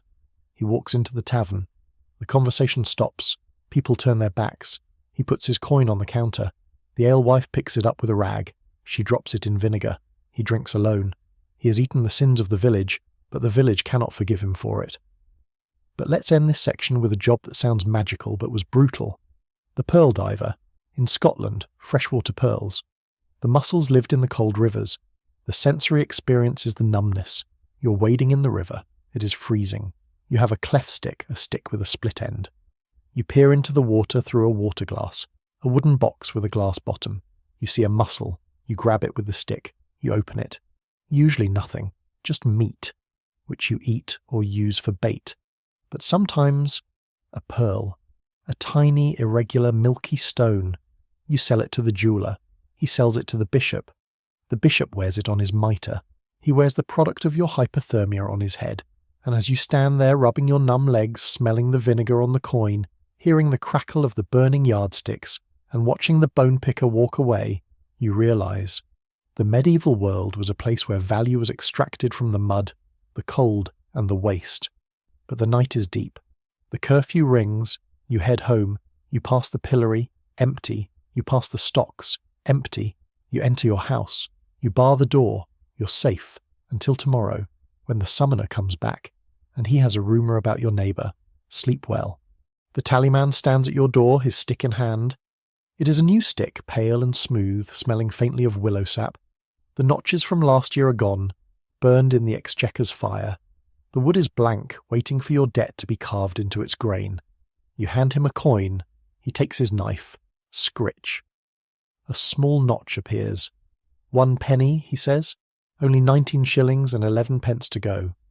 You watch the wood curl away under the blade. That tiny shaving represents a day of your life. A day of weeding, of threshing, of sweating. But the tally stick isn't just a receipt. It is a weapon. If you lose your half, the stock, you have no proof. You pay again. The sensory reality of the tally stick is anxiety. You keep it wrapped in a cloth, hidden in a jar, buried in the thatch. You check it every day. Is it dry? Is it safe? It is the most important object in your house. But if the tally stick measured your debt, the L measured your cloth. We mentioned the king's arm, but the enforcement of the measure was a public spectacle. The burning of the false measures. If a merchant was caught with a short L, the mayor would build a bonfire in the market square. He would throw the false yardsticks onto the fire.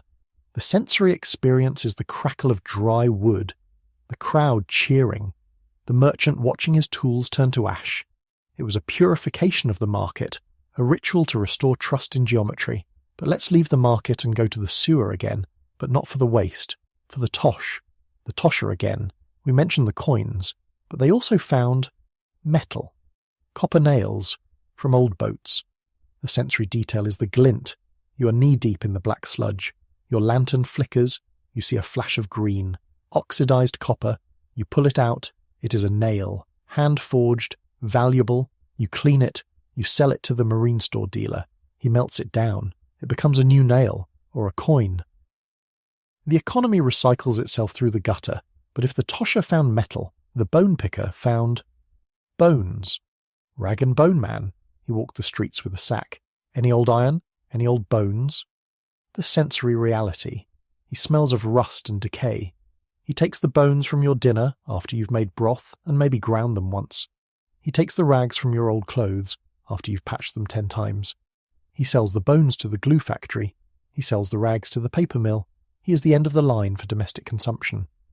But the most tragic scavenger was the pure finder. We mentioned pure dog dung, but who collected it? Old women, widows. They walked the streets with a bucket. They looked for white dog turds. The sensory detail is the glove. They wore a leather glove on one hand. They picked up the feces. They put it in the bucket. They were paid by the bucket. They were the lowest of the low, but they were essential. Without them, the leather industry collapsed. The gentleman of London walked in fine boots because an old woman picked up dog waste in the street. It was a hierarchy of filth. But let's move to a job that dealt with the ultimate filth, the sin-eater again. But the social stigma. He wasn't allowed to look people in the eye. He had to walk with his head down. The sensory reality is the shun. He walks into the tavern. The conversation stops. People turn their backs. He puts his coin on the counter. The alewife picks it up with a rag. She drops it in vinegar. He drinks alone. He has eaten the sins of the village, but the village cannot forgive him for it. But let's end this section with a job that sounds magical, but was brutal. The pearl diver. In Scotland, freshwater pearls. The mussels lived in the cold rivers. The sensory experience is the numbness. You're wading in the river. It is freezing. You have a cleft stick, a stick with a split end. You peer into the water through a water glass, a wooden box with a glass bottom.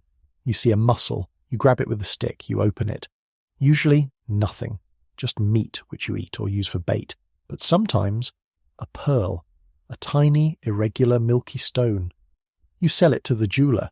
He sells it to the bishop. The bishop wears it on his mitre. He wears the product of your hypothermia on his head. And as you stand there, rubbing your numb legs, smelling the vinegar on the coin, hearing the crackle of the burning yardsticks, and watching the bone picker walk away, you realise the medieval world was a place where value was extracted from the mud, the cold, and the waste. But the night is deep. The curfew rings. You head home. You pass the pillory, empty. You pass the stocks, empty. You enter your house. You bar the door. You're safe until tomorrow, when the summoner comes back, and he has a rumour about your neighbour. Sleep well. The summoner has a rumour. It's a whisper, really. A story about Thomas the baker. Thomas has been seen walking with the miller's wife. In the modern world, this is gossip. In the medieval world, it is a legal case. The court of archdeaconry, the bawdy court. The summoner knocks on Thomas's door. He doesn't have a warrant. He has a citation. You are summoned, he says, for incontinence. Thomas panics. He knows the penalty. Public penance. Standing in the church in a white sheet, holding a candle, barefoot, while the neighbours stare. The sensory reality of penance is the burn, the wax dripping on your hand, the cold stone under your feet, the heat of humiliation on your face. Is there another way? Thomas asks. The summoner smiles. He holds out his hand. The blue bribe. Thomas pays. The summoner leaves. The rumour dies. Or rather, it is filed away for next time. It was a tax on reputation, a blackmail economy run by the church agents who turned sin into a subscription service. But if the church taxed your sins, the king taxed your games. The royal tennis court, real tennis, the sport of kings. It was played in high-walled courts with hard balls and strange rackets. It was prestigious. But you couldn't play. It was restricted. So you played mob football. The sensory reality is the riot. The whole village against the next village. The ball is a pig's bladder inflated and tied with string. The rules are minimal. You kick, you punch, you shove. The game ranges over fields, through rivers, down the main street. Windows are broken, legs are broken. The king tried to ban it. It causes noise and tumult, the proclamations read. It distracts from archery. But the people played anyway. It was their release. The sensory experience of the aftermath is the bruise. You limp home. You're covered in mud. You didn't score, but you hit the miller. It was worth it. But let's leave the game and go to the scriptorium again, but not for the book. For the map. The Mappa Mundi, the map of the world. It wasn't a navigational tool. You couldn't use it to find the next town. It was a theological statement. Jerusalem was in the centre. The Garden of Eden was at the top, the east. The sensory detail is the monster. On the edges of the map, where the known world fades into the unknown, the monk draws strange creatures. Skyopods, men with one giant foot to shade themselves from the sun. Blemmy, men with faces in their chests. The monk draws them carefully, mixing his pigments.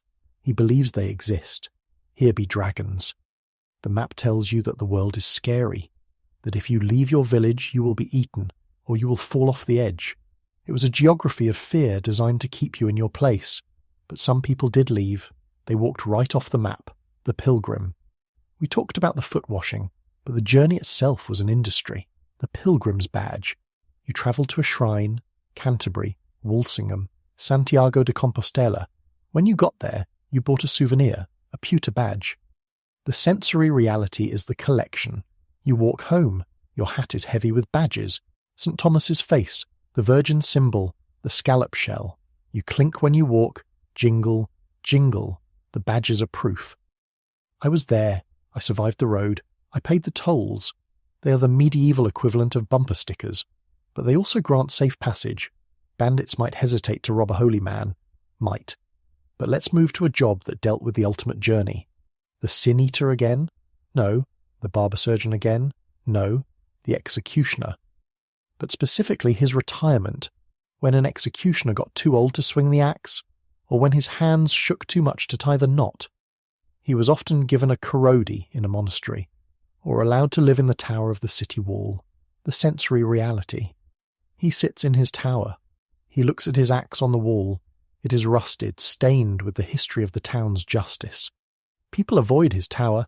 They cross themselves when they pass. He is the taboo man. He has touched death too many times, but he has a side gig. The rope. He sells pieces of the hangman's rope. For luck, he says. Cures headaches. You buy a piece of the rope that killed a man. You tie it around your head. It smells of hemp and something else. Something sweat-soaked and final. It is a talisman of death, sold by the man who delivered it. But let's end this section with a tax that sounds impossible, but was enforced by your neighbours. The hue and cry. If you saw a crime, you had to shout. If you didn't shout, you were fined. But if you shouted too much, common scold, you were trapped. You had to make the right amount of noise. The sensory experience is the calibration. You see a fight in the street. Do you shout? Is it a crime? Or just a disagreement? You hesitate. The sheriff looks at you. Shout, he commands. You shout. Help! Thief! It feels fake. It is a performance of civic duty. You're acting out the role of the concerned citizen to avoid a fine. And as you stand there, shouting at nothing, holding your piece of hangman's rope, wearing your clinking pilgrim hat, and nursing your football bruise, you realise the medieval world was a stage, and you were always auditioning for the role of good subject. But the night is coming. The summoner has gone to the tavern to spend his bribe. The executioner is asleep in his tower. You head home. You pass the pillory. A man is sleeping there, his head locked in the wood. You enter your house. You bar the door. You're safe until tomorrow, when the salt runs out, and you have to go to the Sultan. The salt works.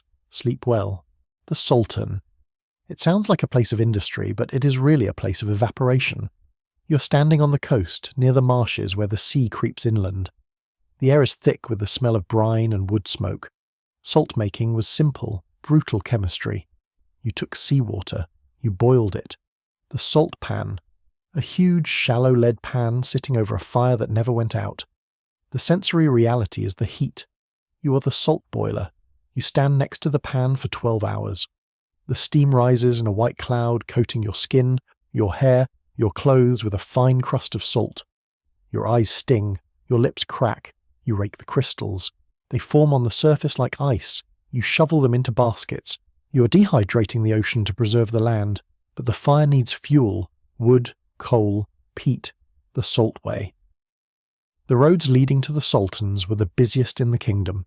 Carts bringing wood, carts taking salt. The sensory experience of the salt way is the rut. The wheels cut deep into the earth, The road is a canyon of mud. You're driving a salt cart. If it rains, the salt melts. Your profit washes away into the ditch. You cover the cart with oilcloth. You pray. But if the salt was vital, the honey was sacred. We return to the bee bowl, but let's look at the mead. Honey wine, the drink of heroes, but to make mead you need water, pure water, the holy well again. Some brewers swore that only water from a specific saint's well made good mead. The sensory reality. You carry the water from the well. It is heavy. You mix it with the honey. You add yeast from the air or the balm of the last batch. You let it ferment. The smell of fermenting mead is floral, boozy, sweet. It attracts wasps. It attracts bears, if there are any left. You drink it. It is strong. It warms your chest. It is the taste of sunlight and flowers preserved in alcohol. But let's leave the drink and go to the scribe again. But not for the ink, for the pen, the quill, a goose feather, but you have to prepare it. Curing. You stick the quill into hot sand. The heat hardens the barrel. It turns from opaque to clear. Then, the cut. You use a penknife. You slice the tip. You make the slit. The sensory detail is the scrape. The knife against the quill. Scritch. It has to be perfect. If the slit is too long, ink blot, too short, no flow, you're engineering a tool out of a bird's flight mechanism, but if the scribe used a feather, the knight used a horse, the warhorse, the destrier, but the maintenance, the farrier. He didn't just shoe the horse, he bled it. Veterinary phlebotomy. If the horse was sluggish or ill, the farrier would open a vein in the neck. He would catch the blood in a bucket. The sensory reality, the horse stamps, the smell of hot blood, the steam rising from the bucket. Sometimes they mixed the blood with oats and fed it to the dogs, or back to the horse, dried. It was a recycling of vitality. But let's move to a job that dealt with the ultimate recycling. The paper maker. We mentioned the rags, but the process, the pulp. You take the old linen rags, you chop them up, you let them rot in water for weeks. The sensory horror is the reek. The rotting rags smell like sewage. Then you beat them into a pulp, a grey, sloppy mush. You dip a wire mesh frame into the pulp. You lift it out. A thin layer of fibres settles on the mesh. You press it between felts. You dry it. It becomes paper. The paper you write on was once someone's underwear. It is the ultimate transformation of the mundane into the intellectual. But let's end this section with a tax that sounds like a joke, but was a tragedy. The hearth tax again? No. The window tax again? No. The clock tax? We mentioned it. But the sensory impact on the village, the knocker-upper. Before alarm clocks, or when clocks were taxed, how did you wake up? You hired a knocker-upper. He walked the streets at dawn. He carried a long pole. He tapped on your window. Tap, tap, tap. Or he used a pea shooter. He shot dried peas at the glass. The sensory reality. You're asleep. You hear the tink of a pea hitting the pane. You wake up. You don't own the time. You rent the wake-up call. And as you stand there, hearing the pea hit the glass, smelling the rotting rags of the paper mill, tasting the mead, and watching the salt dry, you realize the medieval world was a place where every function, waking, sleeping, eating, writing, was part of a network of labour and debt. But the night is deep. The knocker-upper has gone home to sleep. Who wakes him up? You head home. You pass the pillory. Empty. You pass the stocks. Empty. You enter your house. You bar the door. You're safe. Until tomorrow, when the gong farmer comes back. And he has a new contract. Sleep well. The gong farmer has a new contract, but this time it isn't for a cesspit. It's for a castle moat. We mentioned cleaning the moat before, but let's look at the sheer scale of it. A castle moat wasn't just a defensive ditch, it was the endpoint for every garderobe, toilet, in the fortress. The sensory reality of dredging a castle moat is the crust. Over years, the waste settles, compacts and forms a solid layer at the bottom, but on top is a skin of algae, duckweed and debris. You're in a flat-bottomed boat. You have a long pole with a scoop. You break the crust. Crack. The smell released is prehistoric. Methane bubbles up, popping on the surface. Gas! Someone shouts. You cover your mouth with a cloth soaked in vinegar. You scoop. You load the sludge onto a barge. The lord watches from the battlements, holding a pomander to his nose. He wants the moat deep enough to stop an army, but he doesn't want to smell the reason why. You're deepening the defences with your own nausea. But if the moat was bad, the fuller's field was worse. The teasel. After the cloth was fulled, stomped in urine, it had to be raised. The nap had to be brushed up so it could be sheared smooth. They used teasels, dried flower heads with natural hooks. The sensory detail is the scratch. You hold a wooden frame set with teasels. You drag it across the wet wool, scritch, scritch. The hooks pull up the fibres, but they also break. The dust of the dried plants fills the air. It gets in your eyes. It is sharp, irritating. You're combing the cloth with a dead flower. But let's leave the industry and go to the kitchen again, but not for food, for medicine, the snail water again. But let's look at the live snail, for warts. You take a black snail, you rub it on the wart, then you impale the snail on a thorn hedge. As the snail withers and dies, the wart withers and dies. The sensory horror. You walk past the hedge. You see a row of shriveled snails on thorns.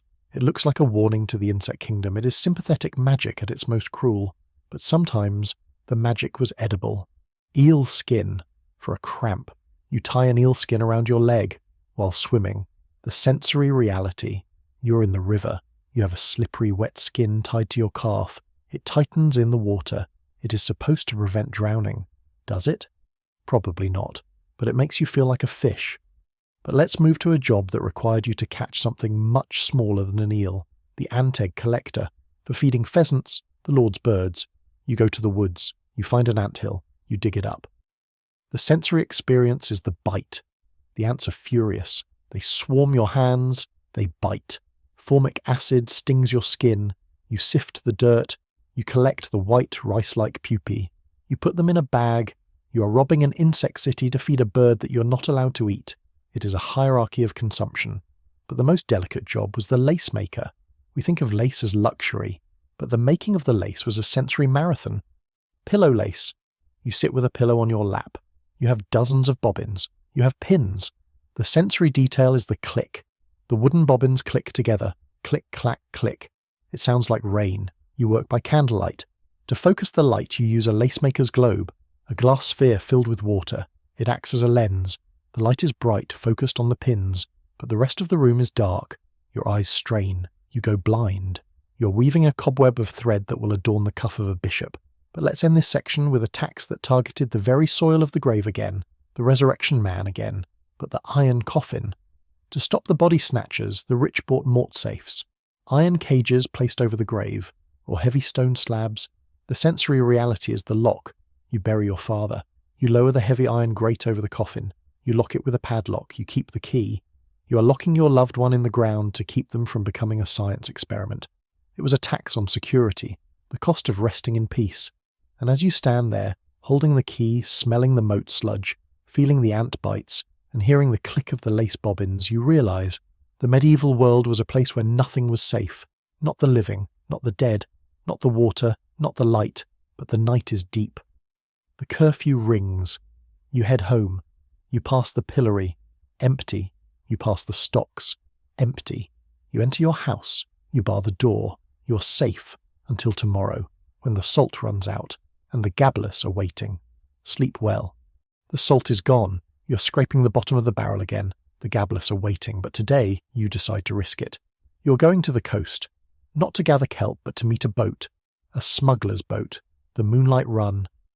The sensory reality of smuggling is silence. You're on the beach at midnight. The waves are a soft hush-hush against the shingle. You see a light flash twice out at sea.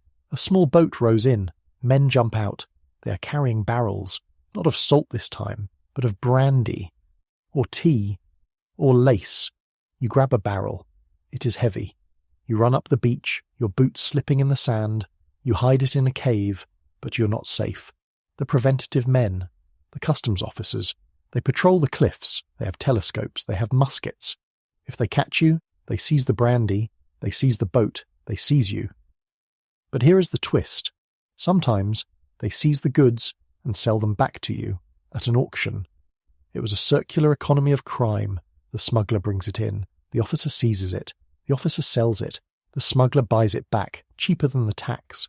Everyone wins except the king. But if the coast was a battleground, the forest was a trap. The verderer, the judicial officer of the king's forest. We talked about the vert and venison, but what about the assize of the forest? Every 3 years the verderers held a special court. They checked everything. Did you cut a branch? Did your pig eat an acorn? Did you walk on the grass? The sensory experience is the audit of nature. You stand in the clearing. The verderers are dressed in green. They have books. They have measured the trees. They know exactly how many deer should be there. One deer missing, they say. They look at you. Prove it wasn't you. You cannot prove a negative. You pay a fine. It was a tax on proximity to wildlife. But let's leave the woods and go to the sewer again. We talked about the gong farmer, but what about the scavenger's rate for the street? In London, householders were responsible for paving the street in front of their house, but if your neighbour didn't pave his section, you had a gap, the sensory reality. You walk down the street, smooth stone, mud pit, smooth stone, you trip, you fall in the mud, you sue your neighbour, the nuisance court. You stand before the magistrate, you show him your muddy coat. He didn't pave, you say. Fined, the magistrate says, but the fine goes to the city, not to you. You are still muddy. The city is richer. It was a system that profited from neighbourly disputes, but the most invasive tax was the one on your own body's warmth, the bedding tax. In some military occupations, soldiers would requisition bedding. They would come into your house. We need blankets for the troops. They take your wool blanket. They take your feather bed. You are left sleeping on straw. The sensory reality is the shiver. It is winter. You have no covers. You huddle with your children. You use your coats. You're freezing so the king's soldiers can be warm. But let's end this section with a tax that sounds like a joke, but wasn't. The beard token, again. But specifically, the policing of it. In Russia, under Peter the Great, there were beard police at the city gates. But what if you couldn't grow a beard? What if you were a boy or a woman? You were exempt. But if you were a man who shaved, you were suspected of being a westernizer, a revolutionary, the sensory irony. You're clean-shaven. You look modern. But the old men in the village look at you with suspicion. He has no beard, they whisper. He has no soul.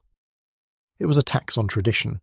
And as you stand there, shivering without your blanket, holding your smuggled brandy, watching the beard police check the gate, you realise the medieval world was a place where every choice, to shave, to sleep, to walk, to breathe, was a political act. But the night is deep. The smugglers have gone. The verderers are asleep. You head home. You pass the gibbet. The body is gone, fallen down. You pass the stocks. Empty. You enter your house. You lock the door. You're safe until tomorrow, when the window peeper brings a measuring tape, and he wants to measure your door. Sleep well. The window peeper has brought a measuring tape, but today he isn't interested in the glass.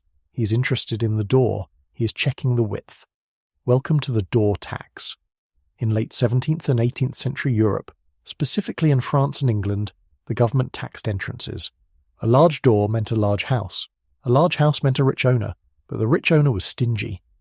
So, he built the wicket door. To avoid paying the tax on a large, impressive carriage gate, people kept the big doors locked and bolted shut. They cut a tiny human-sized door inside the larger wood. This allowed you to say to the taxman, "I am not using the big door. I am using the small door. Lower tax bracket, please." The sensory reality is the stoop. You are a tall man. To enter your own house, you have to bow. You have to lift your leg over the high threshold, the bottom frame of the big door that wasn't removed. You scrape your head on the lintel.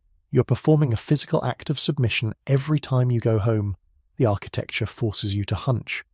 But if the door was a negotiation, the laundry was a battlefield of chemistry, the starch tax. In the Elizabethan era, stiffness was next to godliness. The ruff, that giant wheel-like collar of lace, required immense amounts of starch to stay upright. Starch was made from wheat, but in times of famine, using wheat to stiffen a collar while the poor starved was seen as a sin. So the government taxed starch. Heavily. The result? The floppy collar. The magnificent stiff ruffs disappeared. They were replaced by soft falling linen collars. The Van Dyck look. The sensory change was tactile. The scratchy stiff lace that chafed your neck was gone. The soft linen lay against the skin. Fashion relaxed. Not because people wanted to be comfortable, but because they couldn't afford to be stiff. The tax code literally changed the posture of a nation. But if the collar was soft, the hair was dusty. The hair powder tax.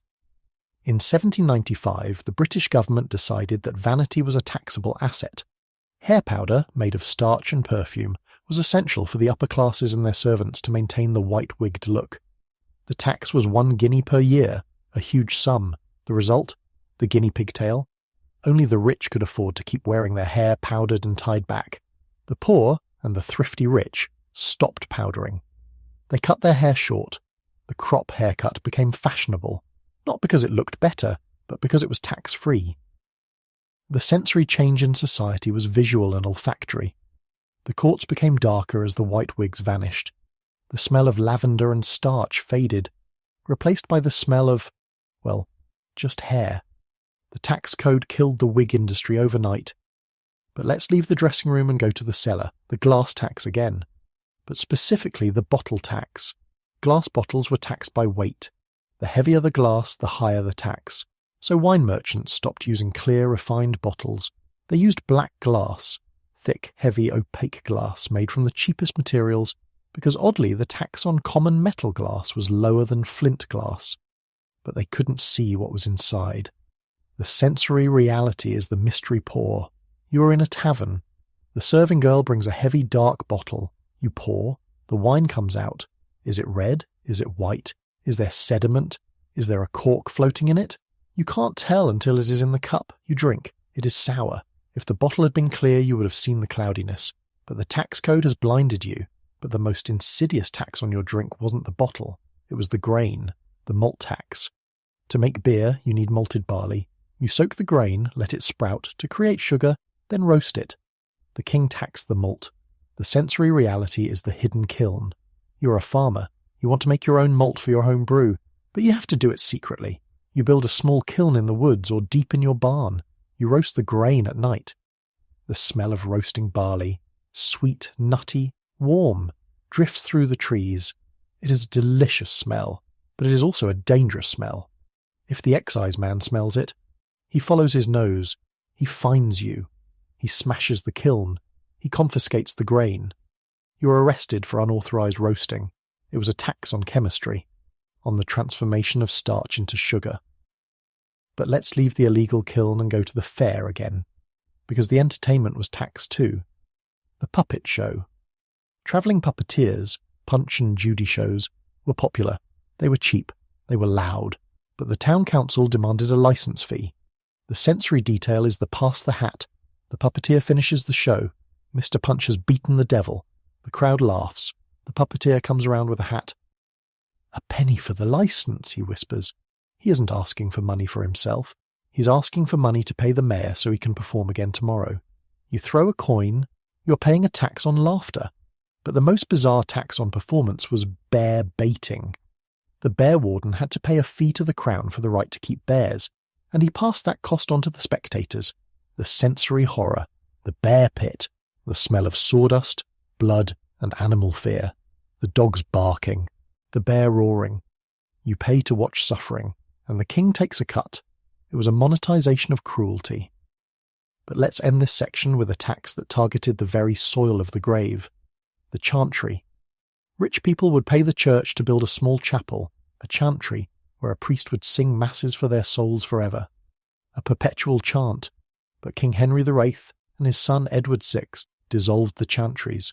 They seized the endowments. They took the money. The sensory reality is the silence. You enter the cathedral, you see the side chapels. They are empty. The candles are unlit. The priests are gone. The perpetual song of prayer has stopped. Why? Because the king wanted the gold. He nationalized the afterlife. And as you stand there in the silent chapel, smelling the cold stone, listening to the lack of chanting, holding your opaque bottle of sour wine, wearing your unpowdered hair, you realize the medieval world was a place where nothing was sacred. Not the dead, not the living, not the beer. But the night is coming. The watch is lighting the braziers at the gates. You head home. You pass the pillory. A man is there covered in rotten eggs. He sold light bread. You enter your house. You lock the wicket door, ducking your head. You are safe until tomorrow, when the salt runs out again and the gabalus are waiting. Sleep well. The salt box is empty. You scrape your fingernails against the rough wood of the bottom, gathering a few stray white crystals. They are precious. They are more valuable than the iron pot they sit next to. You need salt. Your body craves it. Your soup tastes like hot water and sadness without it. Your meat will rot without it. But you cannot just buy it. You have to face the gabalus. The gabelle, the French salt tax, was not just a financial burden, it was a military occupation of the kitchen. The gabellus were the tax police, they were armed, they were hated, and they had the right to enter your home at any time to search for faux sel, false salt, salt that hadn't been taxed. The sensory reality of a visit from the gabalus is the tasting. You're cooking dinner. The door bursts open. 3 men in uniforms enter.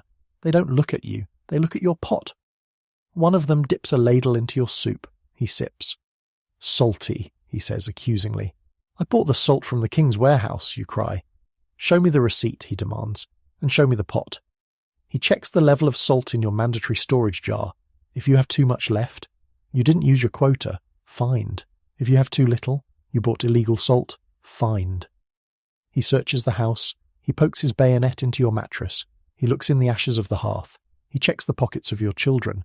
It is a violation of the domestic sphere so total that it leaves you shaking. But if you tried to smuggle salt, to buy it cheap in Brittany, where there was no tax, and bring it to Anjou, where the tax was high, you became a faux saunier, a false salter. The sensory experience of the smuggler is the chafe. You're walking through the woods at night. You have a bag of salt strapped to your chest under your shirt. The salt absorbs your sweat. It becomes damp. The brine leaks out. It rubs your skin raw. You are burned by the very commodity you're trying to save. If they catch you, the galleys. We mentioned them before, but let's look at the branding. Before they send you to the ships, they mark you. The executioner heats an iron. It is shaped like the fleur-de-lis, or the letters gal, sizzle, the smell of burning skin, the permanence of the scar. You are marked as property of the state's vengeance. You're sent to the Mediterranean. You row until you die. Your body is thrown into the sea, the ultimate source of the salt you died for. It was a cycle of saline tragedy. But let's leave the salt and look at the shoes on your feet. The leather tax. In various periods, leather was taxed by the hide. But how do you prove a hide has been taxed? The stamp. The tanner had to wait for the excise man to stamp the hide before he could cut it. If you were a cobbler and you were caught with unstamped leather, the sensory reality is the confiscation. You're stitching a boot. The leather smells of tannin and wax. The excise man walks in. He picks up a scrap of leather from the floor. No stamp, he says. It was on the edge I cut off, you argue. Likely story, he says. He takes your leather. He takes your tools. He takes the half-finished boot. You're left holding a needle and thread, staring at your bare feet. But if the shoes were taxed, the road they walked on was a gauntlet. The turnpike again, but specifically the ticket. You pay the toll, you get a ticket, a small slip of paper, you have to keep it. If you lose it before the next gate, you pay again. The sensory detail is the clutch. You're riding in the rain, you're holding the tiny wet piece of paper in your hand, you're terrified of dropping it, it is dissolving in your grip, you are guarding a receipt with your life. But let's look at a tax that targeted the very air you breathed if you were dead. The burial tax. Again, but the registration of it. In 1783, Britain taxed the entry of a death in the register. So the poor stopped registering deaths. They buried their dead in unconsecrated ground, in the woods, in the garden. The sensory reality is the secret grave. It is midnight. You're digging a hole behind the barn. You're burying your infant child. You cannot afford the tax. You cannot afford the priest. You fill in the earth. You stomp it down. You cover it with straw so the neighbours don't see. You are denying your child a name in the book of history to save 3 pence. It is the ultimate erasure. But let's end this section with a tax that sounds like a joke, but caused a war. The Stamp Act, American version. We know the story. Tea, taxes, revolution. But the sensory reality of the Stamp Act wasn't just tea. It was dice. It was cards. It was calendars. Everything you touched had a stamp on it. You pick up a newspaper, stamp. You pick up a diploma, stamp. You pick up a will, stamp. It was a visual plague. The king's crown was stamped on every interaction you had with the world, And the colonists looked at the stamps, and they looked at the harbour, and they decided that tea tastes better with salt water than with taxes. And as you stand there, watching the tea crates float in the harbour, smelling the salt air, taxed, wearing your stamped leather shoes, holding your stamped newspaper, you realise the breaking point isn't hunger, it isn't cold, it is the annoyance. It is the sheer, grinding, repetitive annoyance of being asked for a penny every time you try to live. But the night is deep. The Gabalus have gone back to their barracks to eat their salty soup. You are safe until tomorrow, when the hearth money man comes back, and he has a list. The hearth money man has a list, but the sheriff has a stone. We have talked about paying with money. We have talked about paying with labour. We have talked about paying with dignity. But there is one tax avoidance strategy that requires paying with your life, in the most agonising way possible, to save your children's inheritance. The peine forte et dure, the strong and hard punishment. Here is the legal trap.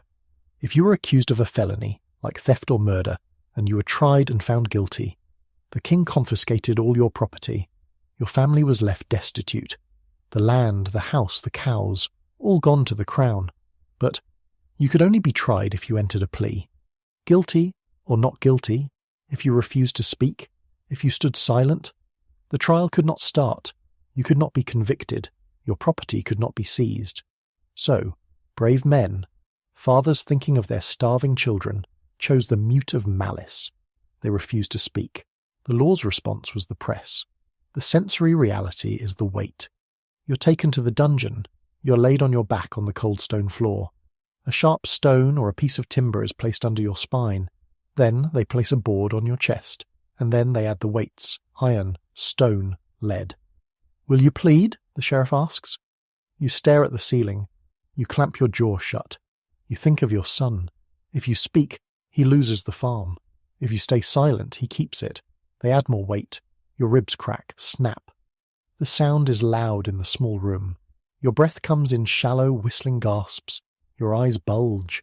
They give you bad bread and stagnant water on alternate days, just to keep you alive longer to suffer. Plead, the sheriff shouts. You shake your head. You're dying, but you're dying a landowner. It was the ultimate sacrifice. A man allowing himself to be crushed to death by the weight of the law just to ensure the taxman didn't get his estate. It is a tax loophole made of bone and iron. But let's leave the dungeon and go to the very edge of the jurisdiction, the infang thief and outfang thief. These sound like fantasy monsters, but they were feudal rights granted to a lord. Infang thief meant the lord had the right to hang a thief caught inside his territory.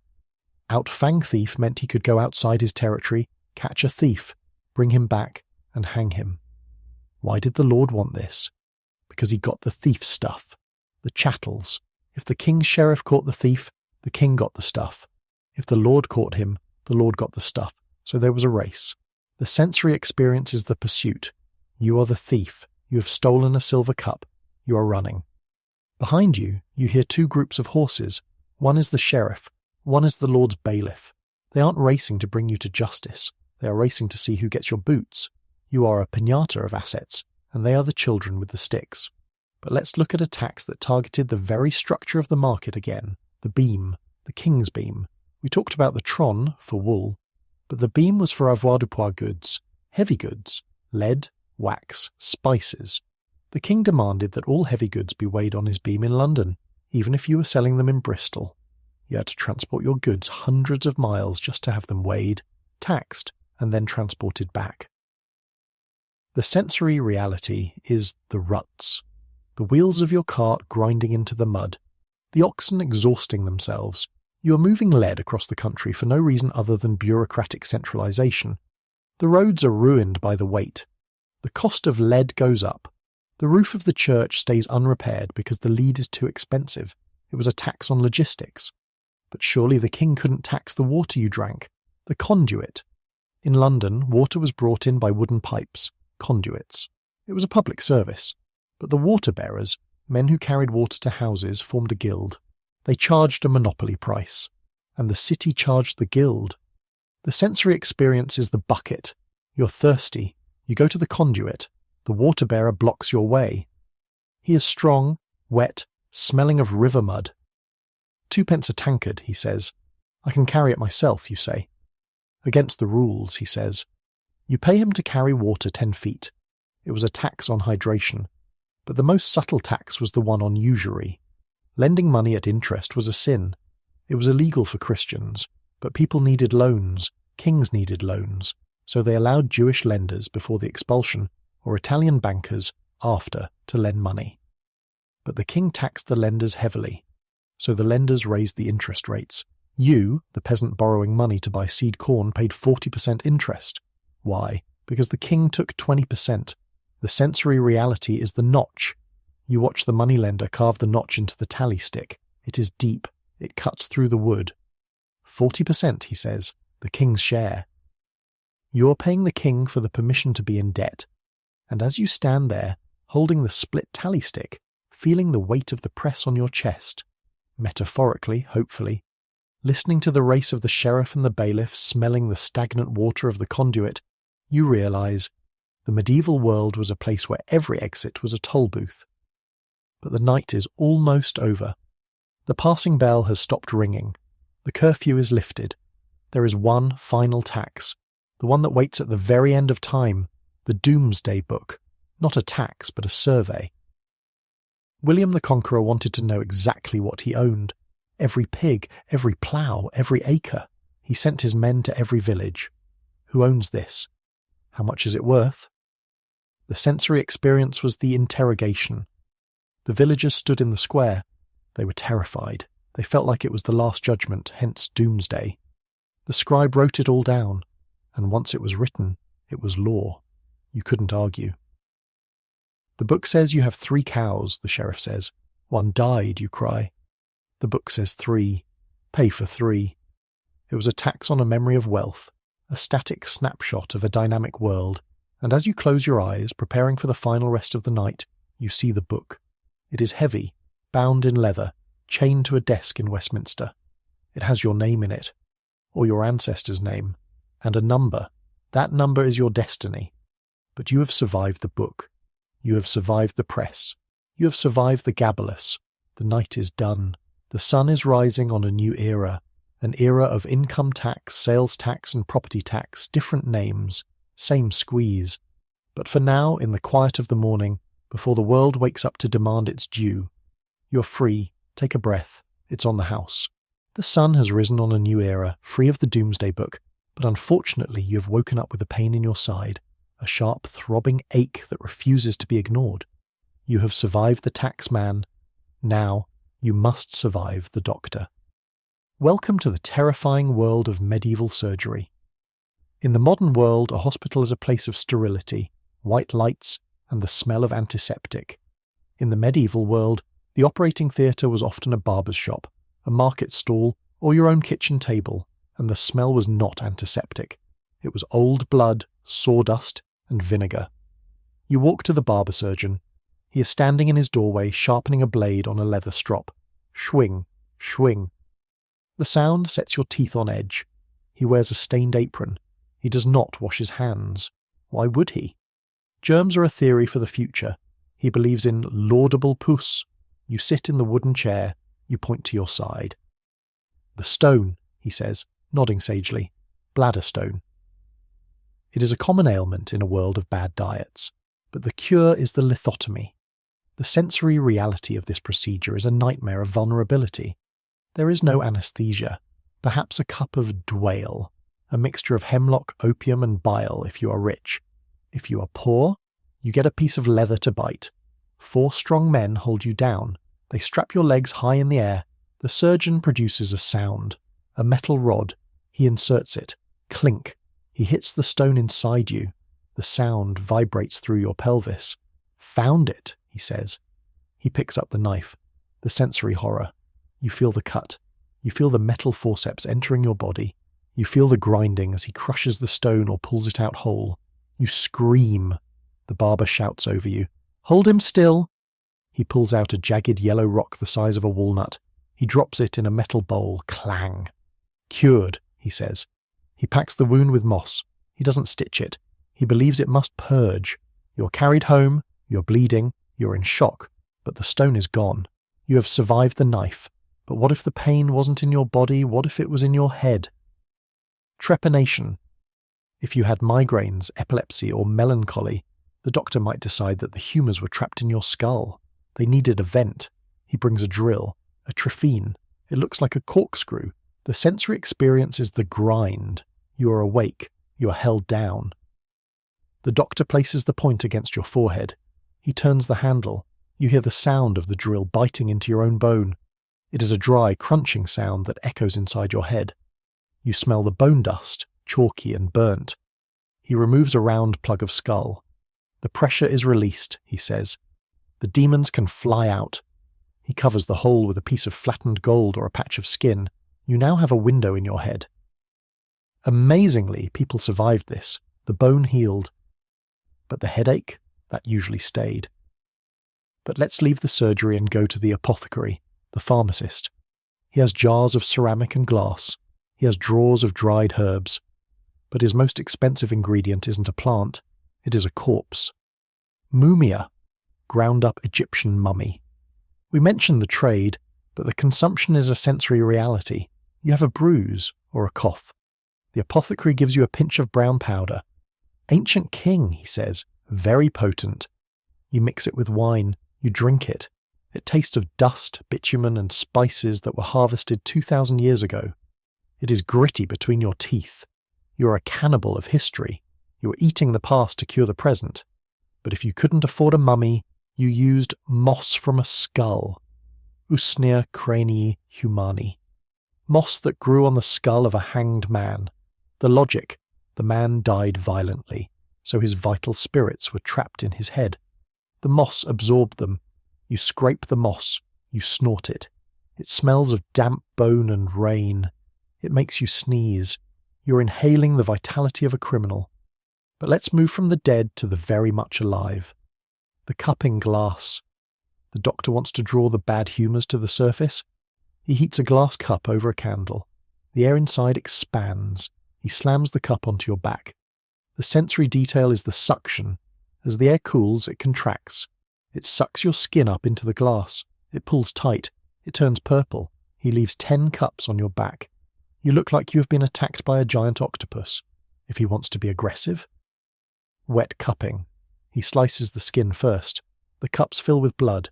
You lie there, feeling the life being sucked out of you, believing it is a cleanse.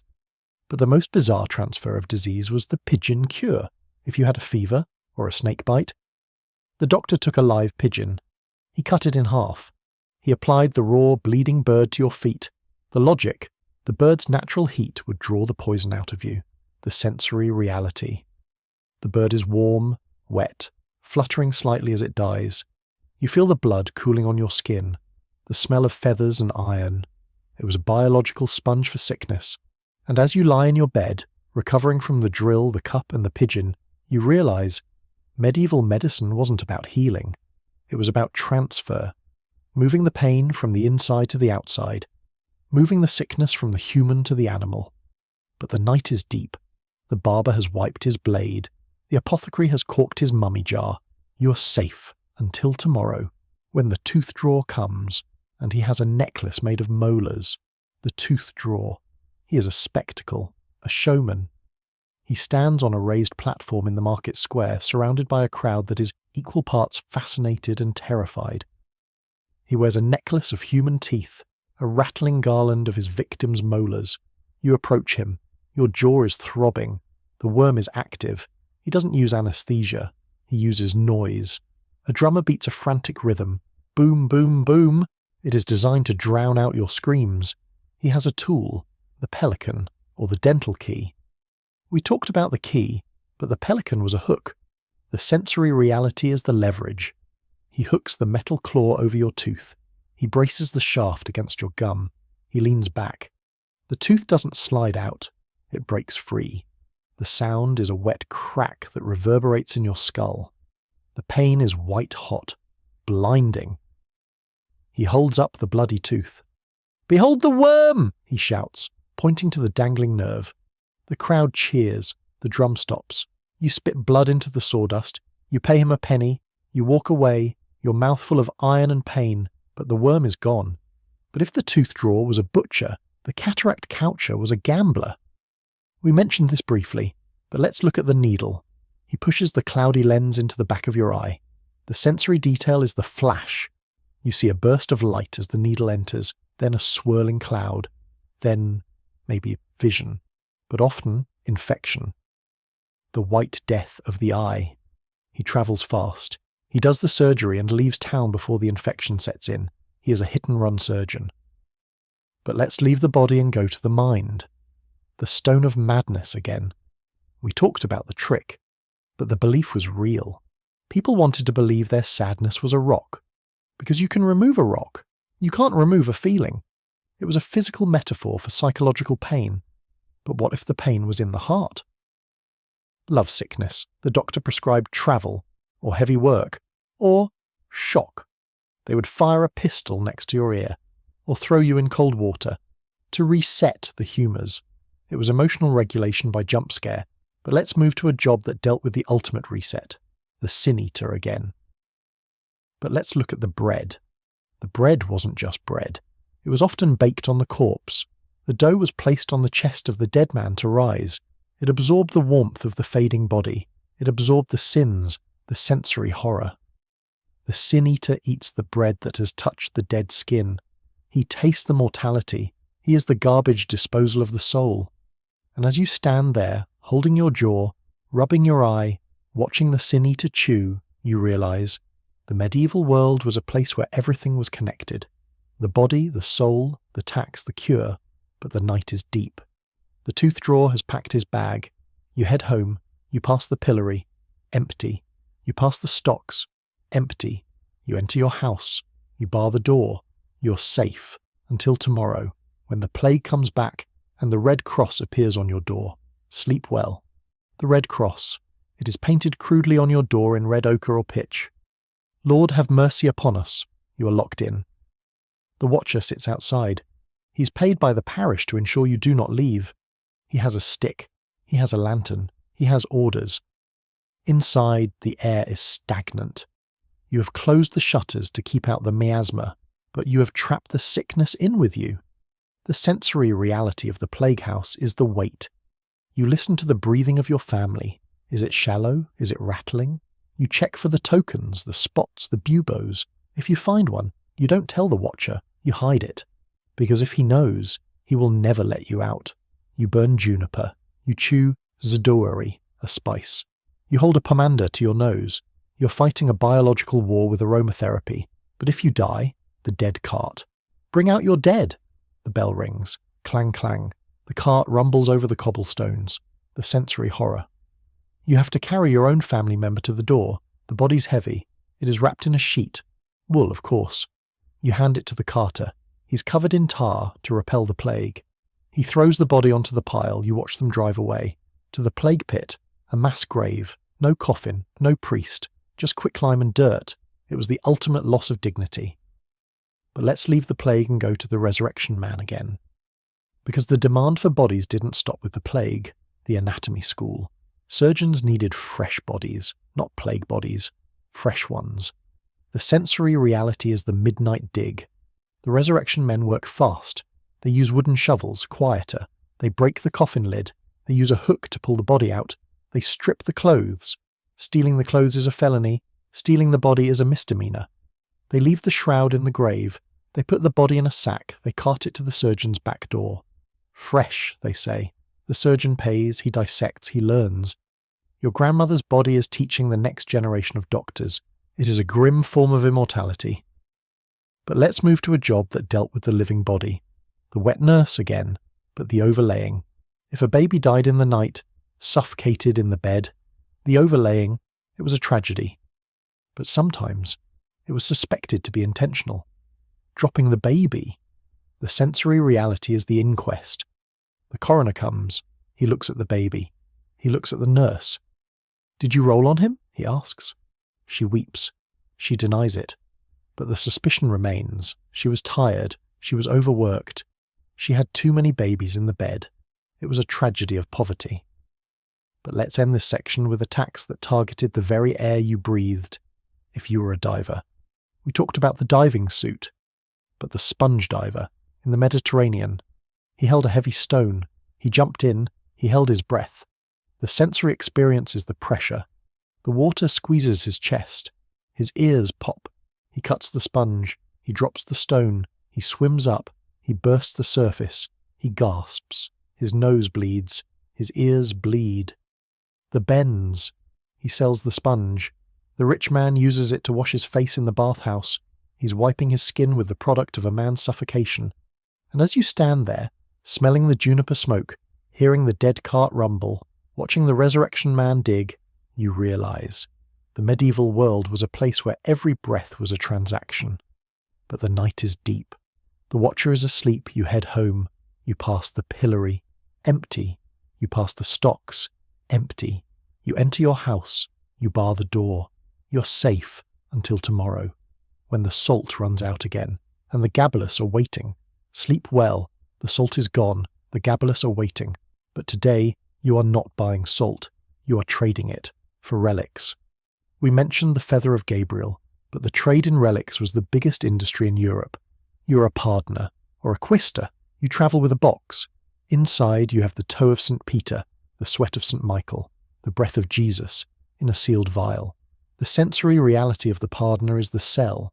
You stand in the village square. You hold up a bone. It looks like a chicken bone. "This is the finger of St. John," you shout. "Touch it, and your gout will vanish." The peasants crowd around. They smell of hope and desperation. They pay a penny to kiss the bone.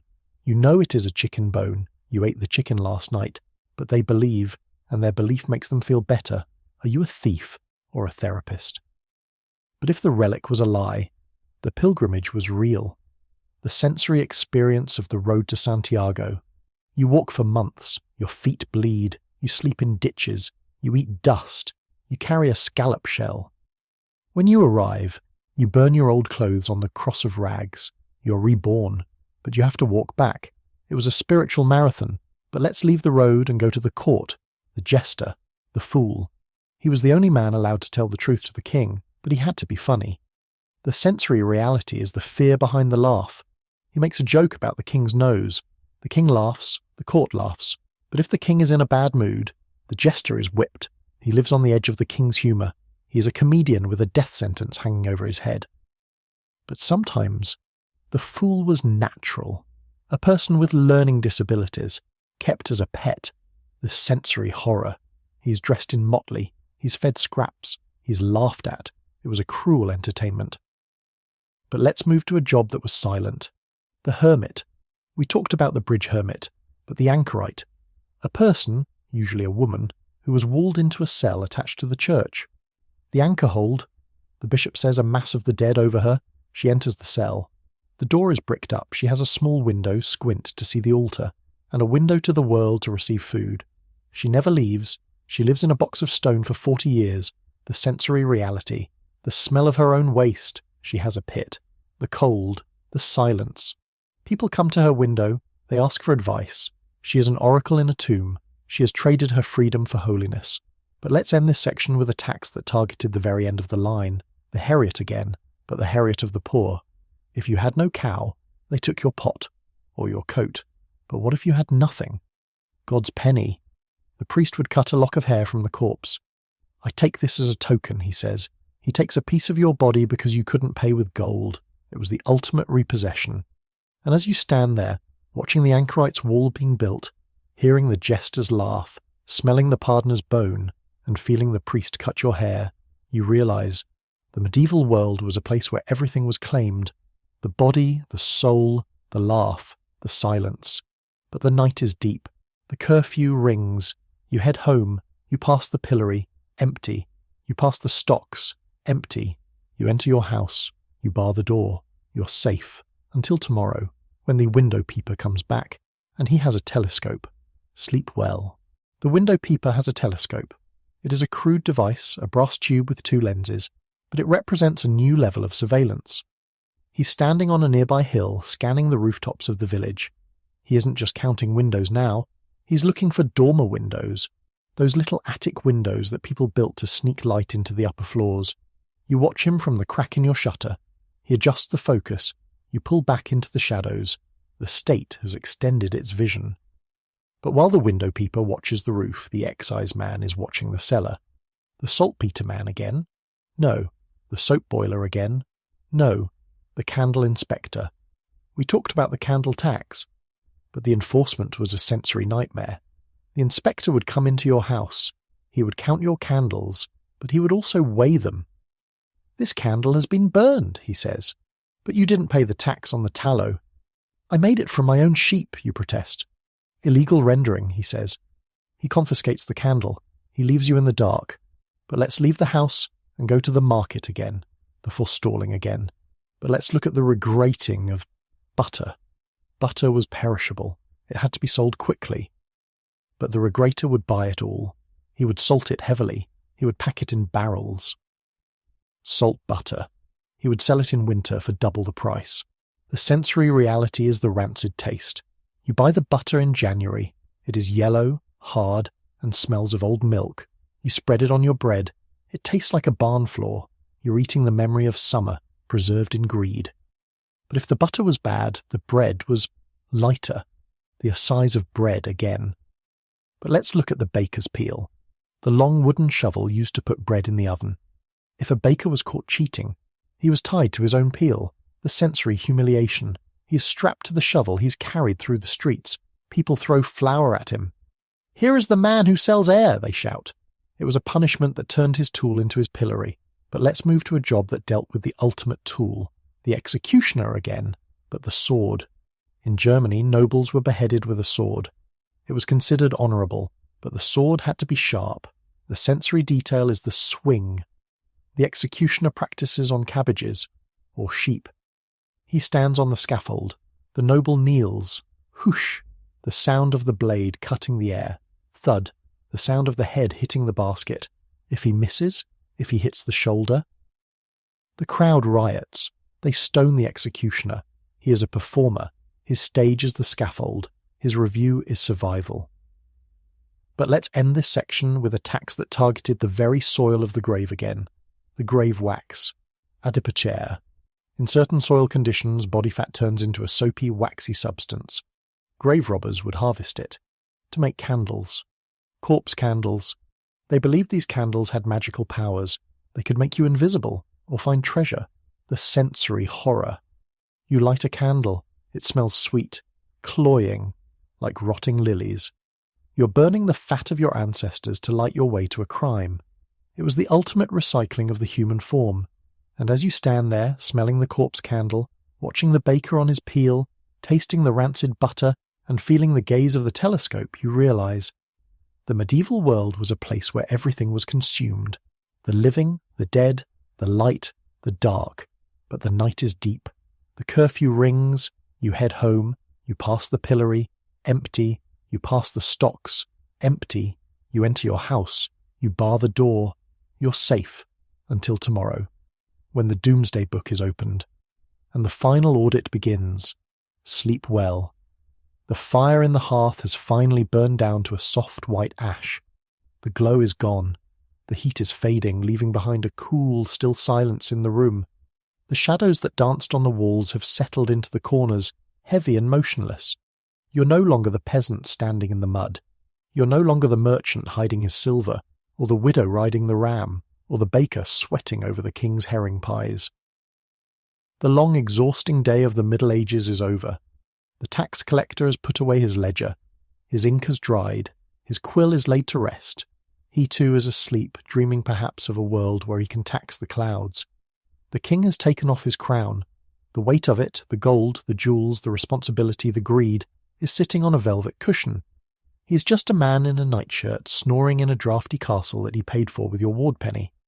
The eels are sleeping in the mud of the river, safe from the steward's basket. The bees are huddled together in the hive, their wings still, their honey safe for the night. The smoke has drifted away into the sky, joining the clouds where no law can reach it. You can let go of the anxiety now. The window tax cannot see you in the dark. The beard tax cannot touch you under the blanket. The silence of the night is not a taxable commodity. As you lie there, feeling the weight of the modern duvet, softer than wool, lighter than straw, you can appreciate the profound luxury of simply existing without a fee. The history we have walked through tonight was a history of struggle. It was a history of absurdity. It was a testament to the incredible creativity of the powerful when it comes to taking from the powerless. But it was also a history of survival. Despite the poll tax, the people lived. Despite the salt tax, they ate. Despite the window tax, they found light. Humanity is stubborn. We build loopholes. We hide pennies. We paint fake windows. We endure. And now your endurance is rewarded with rest. The ledger is closed. The tally sticks are burned. The debt is forgiven for the night. Take a deep breath. Inhale the air that belongs to no one. Feel your chest rise and fall. That rhythm is yours. It is the one thing the state could never quite figure out how to meter. Let your shoulders drop. The yoke of the ox is gone. The weight of the harvest is gone. The world outside is still complicated. The modern taxman is still waiting. The bureaucracy is still humming in the background, a machine of paper and digital codes. But in this room, in this moment, there is only quiet. There is no toll bridge between you and sleep. There is no gatekeeper demanding a fee for your dreams. You're free to drift, to float away from the hard earth, away from the mud and the stone, into the soft, untaxed darkness. The village is sleeping. The castle is sleeping. The history books are closed. You have survived the system. Now rest. Good night. The final ember in the hearth winks out. The room is now completely dark, save for the faint silver outline of the moon through the cracks in the shutter. The heat from the fire is fading, replaced by a cool, heavy stillness that settles over the stone floor like a blanket. You're no longer the peasant hiding your grain. You're no longer the merchant measuring your cloth with a shrinking ruler. You're no longer the widow riding the ram, or the brewer whispering to the cat in the alley. The long, exhausting, bureaucratic day of the Middle Ages is finally over. The tax collector has put away his quill, his ledger is closed, the ink has dried. He too is asleep, dreaming of a world where he can tax the clouds. The king has taken off his crown. The weight of it, the gold, the jewels, the greed, the paranoia is sitting on a velvet cushion in a tower you will never visit. He's just a man in a nightshirt, snoring in a draughty castle that he paid for with your ward penny. The pigeons are sleeping in the dovecote, their heads tucked under their wings, no longer eating your seeds. The eels are sleeping in the mud of the river, safe from the steward's basket. The smoke has drifted away into the sky, joining the air where no law can reach it. You can let go of the anxiety now. The window tax cannot see you in the dark. The beard tax cannot touch you under the blanket. The silence of the night is not a taxable commodity. As you lie there, feeling the weight of your modern duvet, softer than wool, lighter than straw, cleaner than the rags of the fuller, you can appreciate the profound luxury of simply existing without a fee. The history we have walked through tonight was a history of struggle. It was a history of absurdity.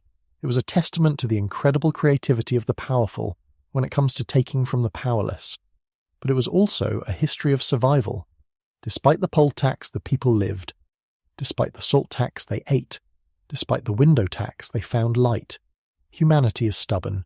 We build loopholes. We hide pennies. We paint fake windows. We endure. And now your endurance is rewarded with rest. The ledger is closed. The tally sticks are burned. The debt is forgiven for the night. Take a deep breath. Inhale the air that belongs to no one. Feel your chest rise and fall. That rhythm is yours. It is the one thing the state could never quite figure out how to meter. Let your shoulders drop. The yoke of the ox is gone. The weight of the harvest is gone. The fear of the gabalus is gone. The world outside is still complicated. The modern taxman is still waiting. The bureaucracy is still humming in the background, a machine of paper and digital codes.